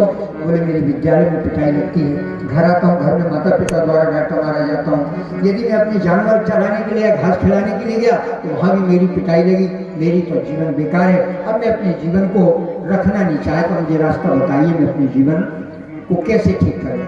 उन्होंने कहा बेटा चिंता करने की बात है। उन्होंने एक कागज में, बहनों भाइयों सत्य कथा है ये, उन्होंने कागज में गायत्री मंत्र लिख दिया। बोले बेटा तो इस गायत्री मंत्र को नित्य प्रातः उठ करके नहाने धोने के बाद ये नित्य गायत्री मंत्र का जप करना, तो ये निश्चित तेरे बुद्धि का प्रकाश होगा, मेधा विकसित होगी, तो पढ़ने में विवेकशील होगा, समझदार होगा, और तुझे सब को याद होता हुआ चला जाएगा। बहनों भाई उनकी बात मान करके वो बालक नित्य गायत्री मंत्र का जप करने लगा। 1 महीना हुआ, पिताजी से बोला पिताजी एक बार मुझे और मौका दे दीजिए पढ़ने के लिए, अब मैं स्कूल जाऊँगा। बहन भाई उनके पिता ने कहा चलो ठीक है, इसकी बुद्धि तो खुली। अध्यापक के पास स्कूल पहुंचे, बोले इस बालक को 1 बार और समय दे दिया जाए और इसके बाद फिर नहीं पढ़ेगा तो हम फिर नहीं पढ़ाएंगे। तो पढ़ने लगा। बहनों भाइयों छिमाही जैसी परीक्षा होती है, बालक पूरी अपनी कक्षा में दूसरा स्थान प्राप्त हुआ उसको। जैसे ही तीसरा स्थान प्राप्त हुआ, अध्यापकों ने कहा इस बालक ने नकल की है, निश्चित नकल की है, ये अकल भी इसके पास है नहीं, नकल की है। तभी इसको दूसरा अंक आया। उन्होंने बुलाया, बोले बताओ सच में तो भाई पिटाई रही, किसकी नकल की? उसने कहा मैंने किसी की नकल नहीं की है, मैंने याद किया है, तब मेरे इतने अच्छे नंबर आए हैं। तो उन्हें कापियाँ मिलाई, कापियाँ इधर उधर मिलाई, किसी की कापी नहीं मिली, उसने बिल्कुल अलग लिख रखा था। बहनों भाई, उस साल भर की जब परीक्षा हुई तो पूरे विद्यालय में उसका पहला नंबर आया। जब उससे पूछा गया तो उन्होंने कहा मैं गायत्री मंत्र की साधना करता हूँ, जिसके प्रभाव से मेरे अच्छे नंबर आए हैं। आगे चल के खुशहाल चंद नाम का बालक कौन हो गया? आर्य समाज के स्वामी आनंद स्वामी सरस्वती हो गया। आनंद स्वामी सरस्वती जो गायत्री परिवार के प्रचारक बने थे, कुशाल चंद नाम का बालक गायत्री की साधना के प्रभाव से आनंद स्वामी सरस्वती, सब लोग जानते हैं आनंद स्वामी सरस्वती को, दयानंद के शिष्य थे आनंद स्वामी सरस्वती। बहन भाइयों, ये गायत्री का प्रभाव इसलिए बालकों को भी बालिकाओं को भी सबको गायत्री मंत्र की प्रेरित करना है। 3 दिन में सभी को, जिनको नहीं आता होगा उनको भी गायत्री मंत्र याद हो जाएगा इस 4 दिन के क्रम में। और सबका जीवन सुखी समुन्नत बनाने के उद्देश्य से परम पूज्य गुरुदेव ने घर घर गायत्री, घर घर यज्ञ संस्कार में परंपरा को दिया है। और गुरुदेव का साहित्य, भाई बहनों के हर घर में गुरुदेव का साहित्य जरूर पहुंचना चाहिए। अखंड ज्योत पत्रिका गुरुदेव की पाती के रूप में आती है, युगनिर्माण पत्रिका आती है, युगनिर्माण पत्रिका हर महीने एक आती है, अखंड ज्योत भी हर महीने एक आती है। अखंड ज्योत का 300 रुपये सालाना लगता है, युगनिर्माण का 150 रुपये लगता है। बहन भाई, 150 रुपये साल भर में, 300 रुपये कोई कीमत नहीं लगता है, पता नहीं कहाँ खर्च हो जाता है। लेकिन यदि गुरुदेव का संदेश आएगा, अभी भाई साहब श्री विष्णु पाटीलाल जी यहाँ बैठे हैं, एक दिन बोले अखंड ज्योत हमारे हाथ में लग गई। अखंड ज्योत में हमने लेख पढ़ा, उसको अपनी फोटोकॉपी उन्होंने दिखाई, तो उनके पास है, उसमें फोटोकॉपी ली थी उस पेपर की। उस अखंड ज्योत में एक शब्द मिला, हमारा जीवन बदल गया कि यदि धन का, अपने समय का, अपने जीवन का यदि कोई उपयोग नहीं कर सकता है तो घड़े की तरह ठीकरा, अपने यहाँ बोला जाए ठीकरा माने उसके घड़े के कच्चे टूटे हुए टुकड़े कहे जाते पड़ा रहता है, उसकी कोई कीमत नहीं होती है। इसलिए अपने जीवन को सदुपयोग करेंगे तो वो आप भी आज भी, तो जो अखंड ज्योति निर्माण है ऐसा कोई ना कोई सबको संदेश मिल जाता है। बहन भाई, जिनका जीवन बदल जाता है। यहाँ साहित्य लगा है, यहाँ गौ आधारित औषधियाँ भी लगाई गई हैं जो गौमूत्र से, गौ गोबर से तैयार की गई हैं। यहाँ गौ उत्पादन के औषधियाँ रखी हैं, वो भी आप लीजिए। गुरुदेव का साहित्य भी घर ले जाइए, हर घर में गुरुदेव का विचार पहुँचना चाहिए साहित्य के रूप में। और यहाँ धोती कुर्ता आदि वो भी मिल रहे हैं, वो भी जिनके पास में वो भी खरीदें, ताकि भीतर बाहर से हम पी ले जाए। आज की पावन कथा का यही उद्देश्य है, व्यक्ति निर्माण। व्यक्ति निर्माण होगा जब हम साधना करेंगे, अच्छे साहित्य का स्वाध्याय करेंगे, सही में जीवन जिएंगे, अपने अंदर सेवा का भाव रखेंगे, तो व्यक्ति का निर्माण होगा। और जब व्यक्ति का निर्माण होगा तो परिवार का निर्माण होगा, क्योंकि सुधरे व्यक्ति और परिवार होगा तभी समाज सुधरेगा। जब व्यक्ति सुधरेंगे, परिवार सुधरेंगे, समाज राष्ट्र का निर्माण होता चला जाएगा। इसी के साथ आगे ऋषि लिखते हैं, वर्षाणाम सुप्रभातस्य वेदावर्तन हेतुका अवांछनीय ग्लानि सदा सैविनेति विवेकास्तु विश्वस्य दूरीकर्तुं पुनर्भुवि स्वर्गवास वृत्तिं कर्तुं क्षमाणां देवता। भगवान विष्णु नारद जी से कहते हैं, नारद, मूर्ता की माया से आदमी गायत्री मंत्र की साधना से अनायास छूट जाएगा, और छूटने के बाद इस जन्म को और परलोक को, लोक परलोक को, दोनों का उसका जीवन सुधर जाएगा। इसलिए गायत्री की महाविद्या से अपने जीवन को जोड़ने का प्रयास करना है। और हे नारद, हे देवर, आप जागृत आत्माओं पर यह मेरा पूरा संदेश गायत्री यज्ञ का अवश्य जन जन तक पहुँचाएं और हमारे सहयोगी बनकर उन तक संदेश पहुँचाएं, ताकि मनुष्य जन्म में व्यक्ति अपने जीवन का अंश लगा करके अपने जीवन को उठा सके, परिवार को ऊंचा उठा सके और परिवार में सुख शांति को प्राप्त कर सके। यह कहकर भगवान विष्णु अंतर्ध्यान हो जाते हैं और देवर्ष नारद नारायण नारायण कहते हैं पृथ्वी लोक पर गायत्री का दिव्य संदेश पहुँचाने के लिए निरंतर अनवरत रूप से गायत्री परिवार के स्वयंसेवक के भाई बहनों के रूप में नारद की परंपरा का संदेश जन जन तक पहुँचाने का प्रयास करते हैं। आइए हम सब भी भगवान के गुणगान करते हुए गायत्री यज्ञ को जीवन में धारण करने का प्रयास करें। एक श्रीमद प्रज्ञा प्रणाली विद्यात विद्या योग दर्शन साधन प्रकरणीकरण श्री विष्णु नारद संवादे लोक कल्याण जिज्ञासे की प्रकरणा प्रथम अध्याय बोली पावन प्रज्ञा पुराण की जय। अब पावन पुराण की आरती होगी। आरती के लिए जब यहाँ से कहा जाएगा सभी भाई बहन अपने स्थान पर खड़े हो जाएंगे, अभी बैठे रहेंगे। बोलिए गायत्री माता की जय। आज प्रथम दिवस प्रज्ञा पुराण में बाबूजी ने हमें गायत्री विषय जो बातें बताई है, बड़ी महत्व की बातें बताई है। ये बड़ी गायत्री महाविज्ञान में गुरुदेव ने 2 खंडों में लिखी बातें बाबूजी ने निश्चित रूप से अपने अनुभव के आधार पर गागर में सागर भरने वाली बातें कही है। आज इतनी बातें जो है गायत्री विषय और उसका शंका समाधान, गुरुदेव ने पुस्तक लिखी है गायत्री विषय शंका समाधान, वो सारी बातें बाबूजी ने आज प्रथम दिवस में आज आपको बता दी। मैंने बहुत बातें आपको बहुत कम समय में बाबूजी ने बता दी है गायत्री के विषय में। कुछ सूचनाएं हैं। आज हमारा सौभाग्य ये है कि यह यज्ञ जो हमारे गांव में संपन्न हो रहा है, ये नवरात्र में हो रहा है। ये भी एक सौभाग्य की बात है। नवरात्र 2 वर्ष में जो 2 नवरात्र आते हैं, 2 गुप्त आते हैं। नवरात्र में साधनाओं का बड़ा विशेष महत्व होता है। तो इस नवरात्र में हम जब इस यज्ञ को, गायत्री यज्ञ को संपन्न करने जा रहे हैं, निश्चित रूप से हमको गायत्री साधना को करना है और आगे जीवन में अपनाना है, उसको आगे कंटिन्यू करना है। बाबूजी आपको बताया, बहनें हमारी यहाँ 2 माह पूर्व से गायत्री साधना इस स्थान पर नियमित रूप से कर रही है और उस ऊर्जा का प्रभाव आज हमको यहाँ पर देखने को मिल रहा है। तो उसके लिए आप सब बहनों के चरणों में हम नमन करते हैं। आपने जो यहाँ पर तप किया उसका प्रभाव आज से यहाँ पर हमको देखने को मिल रहा है। कुछ सूचनाएं हैं कल के लिए और अभी के लिए। कल प्रातः हम 7:30 बजे यज्ञ की शुरुआत करेंगे। कल का प्रथम दिवस यज्ञ के लिए होगा। देव आह्वान का क्रम होगा, समय लग सकता है। 7:30 बजे समय का आपको ध्यान रखना है सभी को। जो भाई बहन जोड़े से बैठेंगे वे अपनी गणवेश में यज्ञ स्थल पर समय से पूर्व आ जाए। धोती कुर्ते में भाई लोग आए, बहनें अपनी पीली साड़ी में आए। अभी यज्ञशाला को भाई लोगों ने लिपने की व्यवस्था बना दी है। अभी आरती के पश्चात बहनें रुक करके यज्ञशाला को लिप दें व्यवस्थित। तो वापस से शुद्धिकरण, वैसे पूर्व में आपने कई मर्तबा यज्ञशाला को लिप दिया है, लेकिन एक भाई लोगों ने व्यवस्था बना दी है, तो आप इसको पुनः से अभी आरती के पश्चात यज्ञशाला को लिप दें।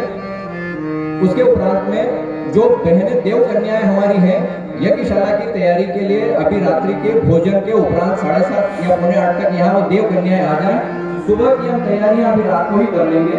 संविदा रखना, थालियों की व्यवस्था, इस प्रकार से जो छोटी व्यवस्था, बड़ी व्यवस्था है, वे अभी हम रात को कर लेंगे। देव कन्याएं जो है वो भोजन के उपरांत यज्ञशाला में आ जाए।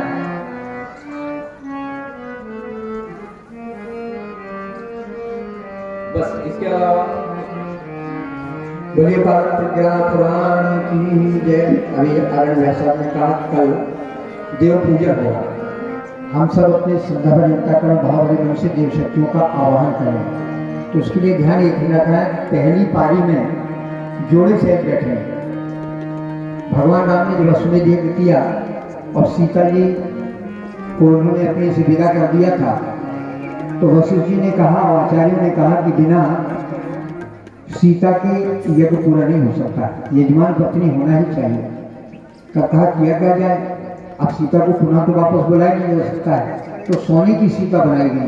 तो यहाँ सोने की सीता को आप सब बैठी बनाने की आवश्यकता नहीं है, जोड़े से आएंगे पहली पारी में। दूसरी पारी में हम सबको यज्ञ कराएंगे। अकेले होंगे तो, बच्चे होंगे तो, बच्चियाँ होंगी तो, बहनें होंगी तो, भाई होंगे तब सबको यज्ञ कराएंगे। लेकिन पहली पारी में जोड़े से बैठेंगे। एक निवेदन। दूसरा निवेदन, पहली पारी में थोड़ा समय लगता है कि विस्तार से देव आवाहन होता है। 33 कोटि देवताओं का आवाहन किया जाता है, क्योंकि परमात्मा तो एक होता है लेकिन उसकी शक्ति धारण अनेक होती है। एक को ब्रह्म, द्वितीय नास्ति। परमात्मा एक है लेकिन अनेक रूप में काम करता है। हवा देव, पवन देव का अलग है, वायु देव का, अग्नि देव का अलग है, वरुण देव का अलग है, आकाश देव का अलग है, सब पृथ्वी देवता अलग है, सभी देवता अलग है, लेकिन वो सब है एक। तो इसलिए उन देव शक्तियों का हम एकत्रीकरण करेंगे ताकि हम सब के अंदर एकात्म संग शक्ति का भाव पैदा हो और हमारे अंदर देवत्व का संचार हो। इसलिए पहली पारी में थोड़ा समय लगेगा, तो धैर्य बना करके बैठेंगे। आसन भी उतना अभ्यास नहीं होता है तो हम छूट दे देते हैं, भाई किसी को बीच में उठना है उठ सकते हैं। लेकिन कुछ भाइयों ने प्रस्ताव रखा है कि भाई बीच में 10-5 मिनट का सबको अवकाश दे दिया जाएगा। यदि आप लोग कहेंगे तो रक्षा विधान होने तक आपको बैठाएंगे। रक्षा विधान के बाद 5-10 मिनट के लिए आपको अवकाश दे देंगे पानी वानी पीने के लिए, क्योंकि पैर भी सुन्न हो जाते हैं, थोड़ा घूम फिर लेंगे या पानी वानी पी लेंगे और 10-5 मिनट बाद पुनः अपने स्थान पर आएंगे तो अग्नि स्थापन कराएंगे और यज्ञ का शुभारंभ करेंगे। जैसी चर्चा आपस में होगी हम लोग वैसी व्यवस्था बना लेंगे। नहीं तो बीच में भी उठने के लिए कह दिया जाता है कि भाई आप जा सकते हैं, पानी पीने के लिए कहीं जाना है, क्योंकि उतना अभ्यास नहीं होता है। ठीक कम से कम पूजन में 2 घंटे का समय लगता है पहली पारी में, इसके बाद फिर ज़्यादा समय नहीं लगता है। तो इसलिए पहली पारी में जोड़े सहित बैठेंगे, एक कुंड पर 4 जोड़े बैठ सकते हैं, आराम से 4 जोड़े बैठ सकते हैं। तो इसलिए आपकी 24 कुंड है, आप 96 जोड़े आराम से बैठ सकते हैं। इसके बाद जो लोग आएंगे दूसरी पारी में सबको यज्ञ कराएंगे, सबको हवन कराएंगे, भले 3 पारी करानी पड़े, यज्ञ सबको कराएंगे, भाइयों को, बहनों को, बच्चों को, सबको यज्ञ कराएंगे। तो इसलिए पहली पारी में जोड़े सहित आए, समय से आए, ताकि समय से कार्यक्रम, गर्मी ज़्यादा पड़ रही है, समय से कार्यक्रम का संपन्न हो।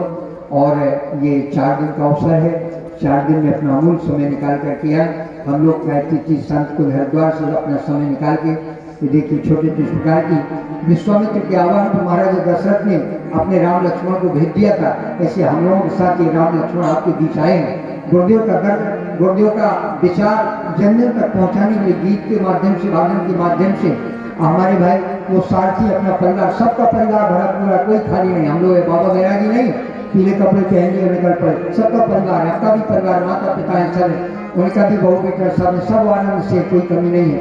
लेकिन भगवान का दर्द पीड़ा लेकर के हम लोग आप तक सबके बीच में आए, तो आप कम से कम 4 दिन जरूर अपनी उपस्थिति बनाए रखें। कुछ ना कुछ जरूर गुरुदेव आपको देंगे, सुनिश्चित मानिए, खाली यहाँ से कोई नहीं जाएगा। इसी भाव को लेते हुए सभी भाई बहन अपने अपने स्थान पर खड़े होंगे, आरती होगी, भगवान की आरती की व्यवस्था यहाँ हमारे भाई बना लें। देव मंच पर आरती होगी, आगे प्रज्ञा प्रणाम में होगी, यहाँ से माता बहनें सभी अपने स्थान पर भाई खड़े हो जाए आरती।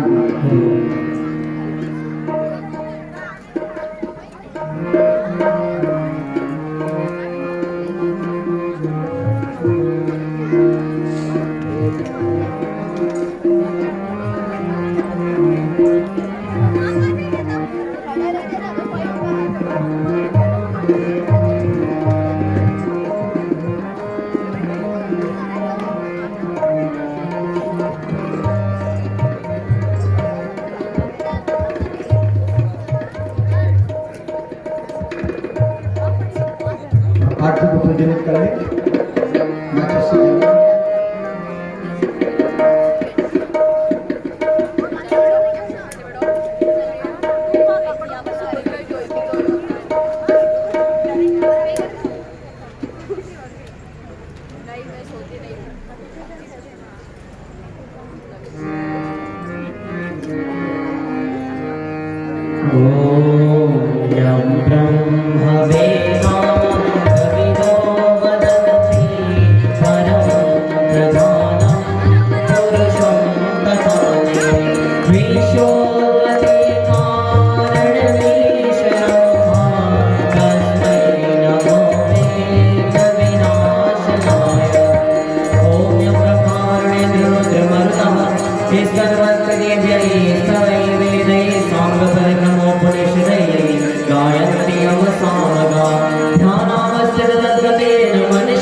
देवाय तस्मै नमः, देवाय तस्मै नमः। जय जय जय मां गायत्री, जय जय जय मां गायत्री।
साधिके शरण्ये त्र्यंबके गौरी नारायणी नमोस्तुते।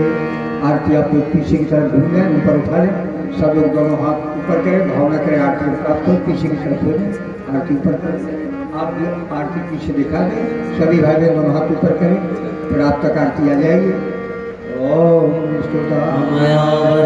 वेदमातः प्रचोदयन्तं पावमानी ध्वजानाम् आयुः प्राणं प्रजां पशुं कीर्तिं द्रविणं ब्रह्मवचसं मह्यं दत्त्वा व्रजत ब्रह्मलोकम्।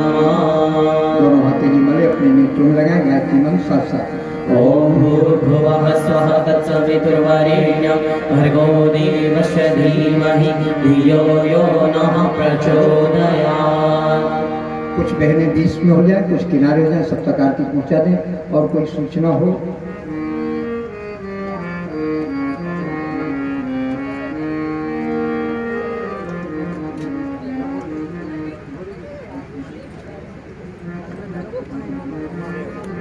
हाँ, कोई और आवश्यक सूचना हो, शांति पाठ। सभी को बहुत बहुत साधुवाद, बहुत बहुत धन्यवाद। अब सभी अपने अपने घर के लिए प्रस्थान करें, दोनों हाथ जोड़े प्रार्थना करें, फिर साथ ओम नमो परमकाय सहस्रमूर्तये सहस्रपादाक्षिशिरोर्भावे सहस्रनाम्ने पुरुषाय शाश्वते सहस्रकोटि युगधारिणी नमः सहस्रकोटि युगधारिणी नमः। ओम शांति अंतरिक्षं शांति पृथ्वी शांतिरापः शांतिरोषधयः शांतिः वनस्पतयः शांतिर्विश्वैर्देवाः शांतिर्ब्रह्म शांति सर्वत्र शांति शांतिरेव शांति क्षमा शांतिरेधि। ओम शांतिः शांतिः शांतिः सर्वारिष्ट शांतिर्भवतु। बोली वेद माता गायत्री की जय, परम पूज्य गुरुदेव की जय, परमन्या माता जी की जय।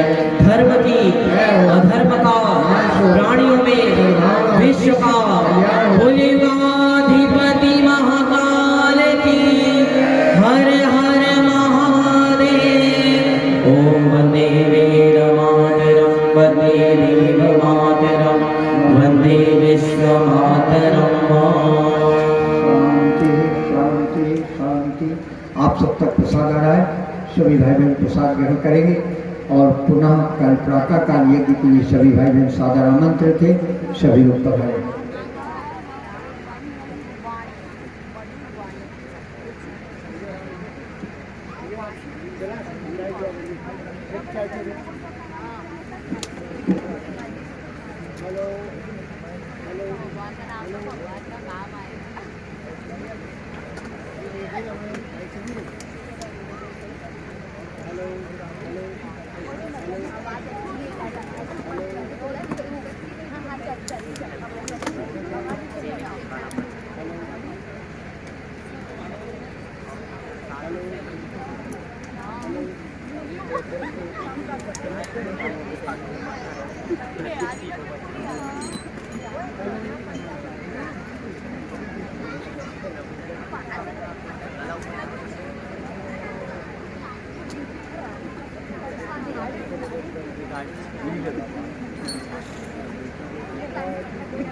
नाड़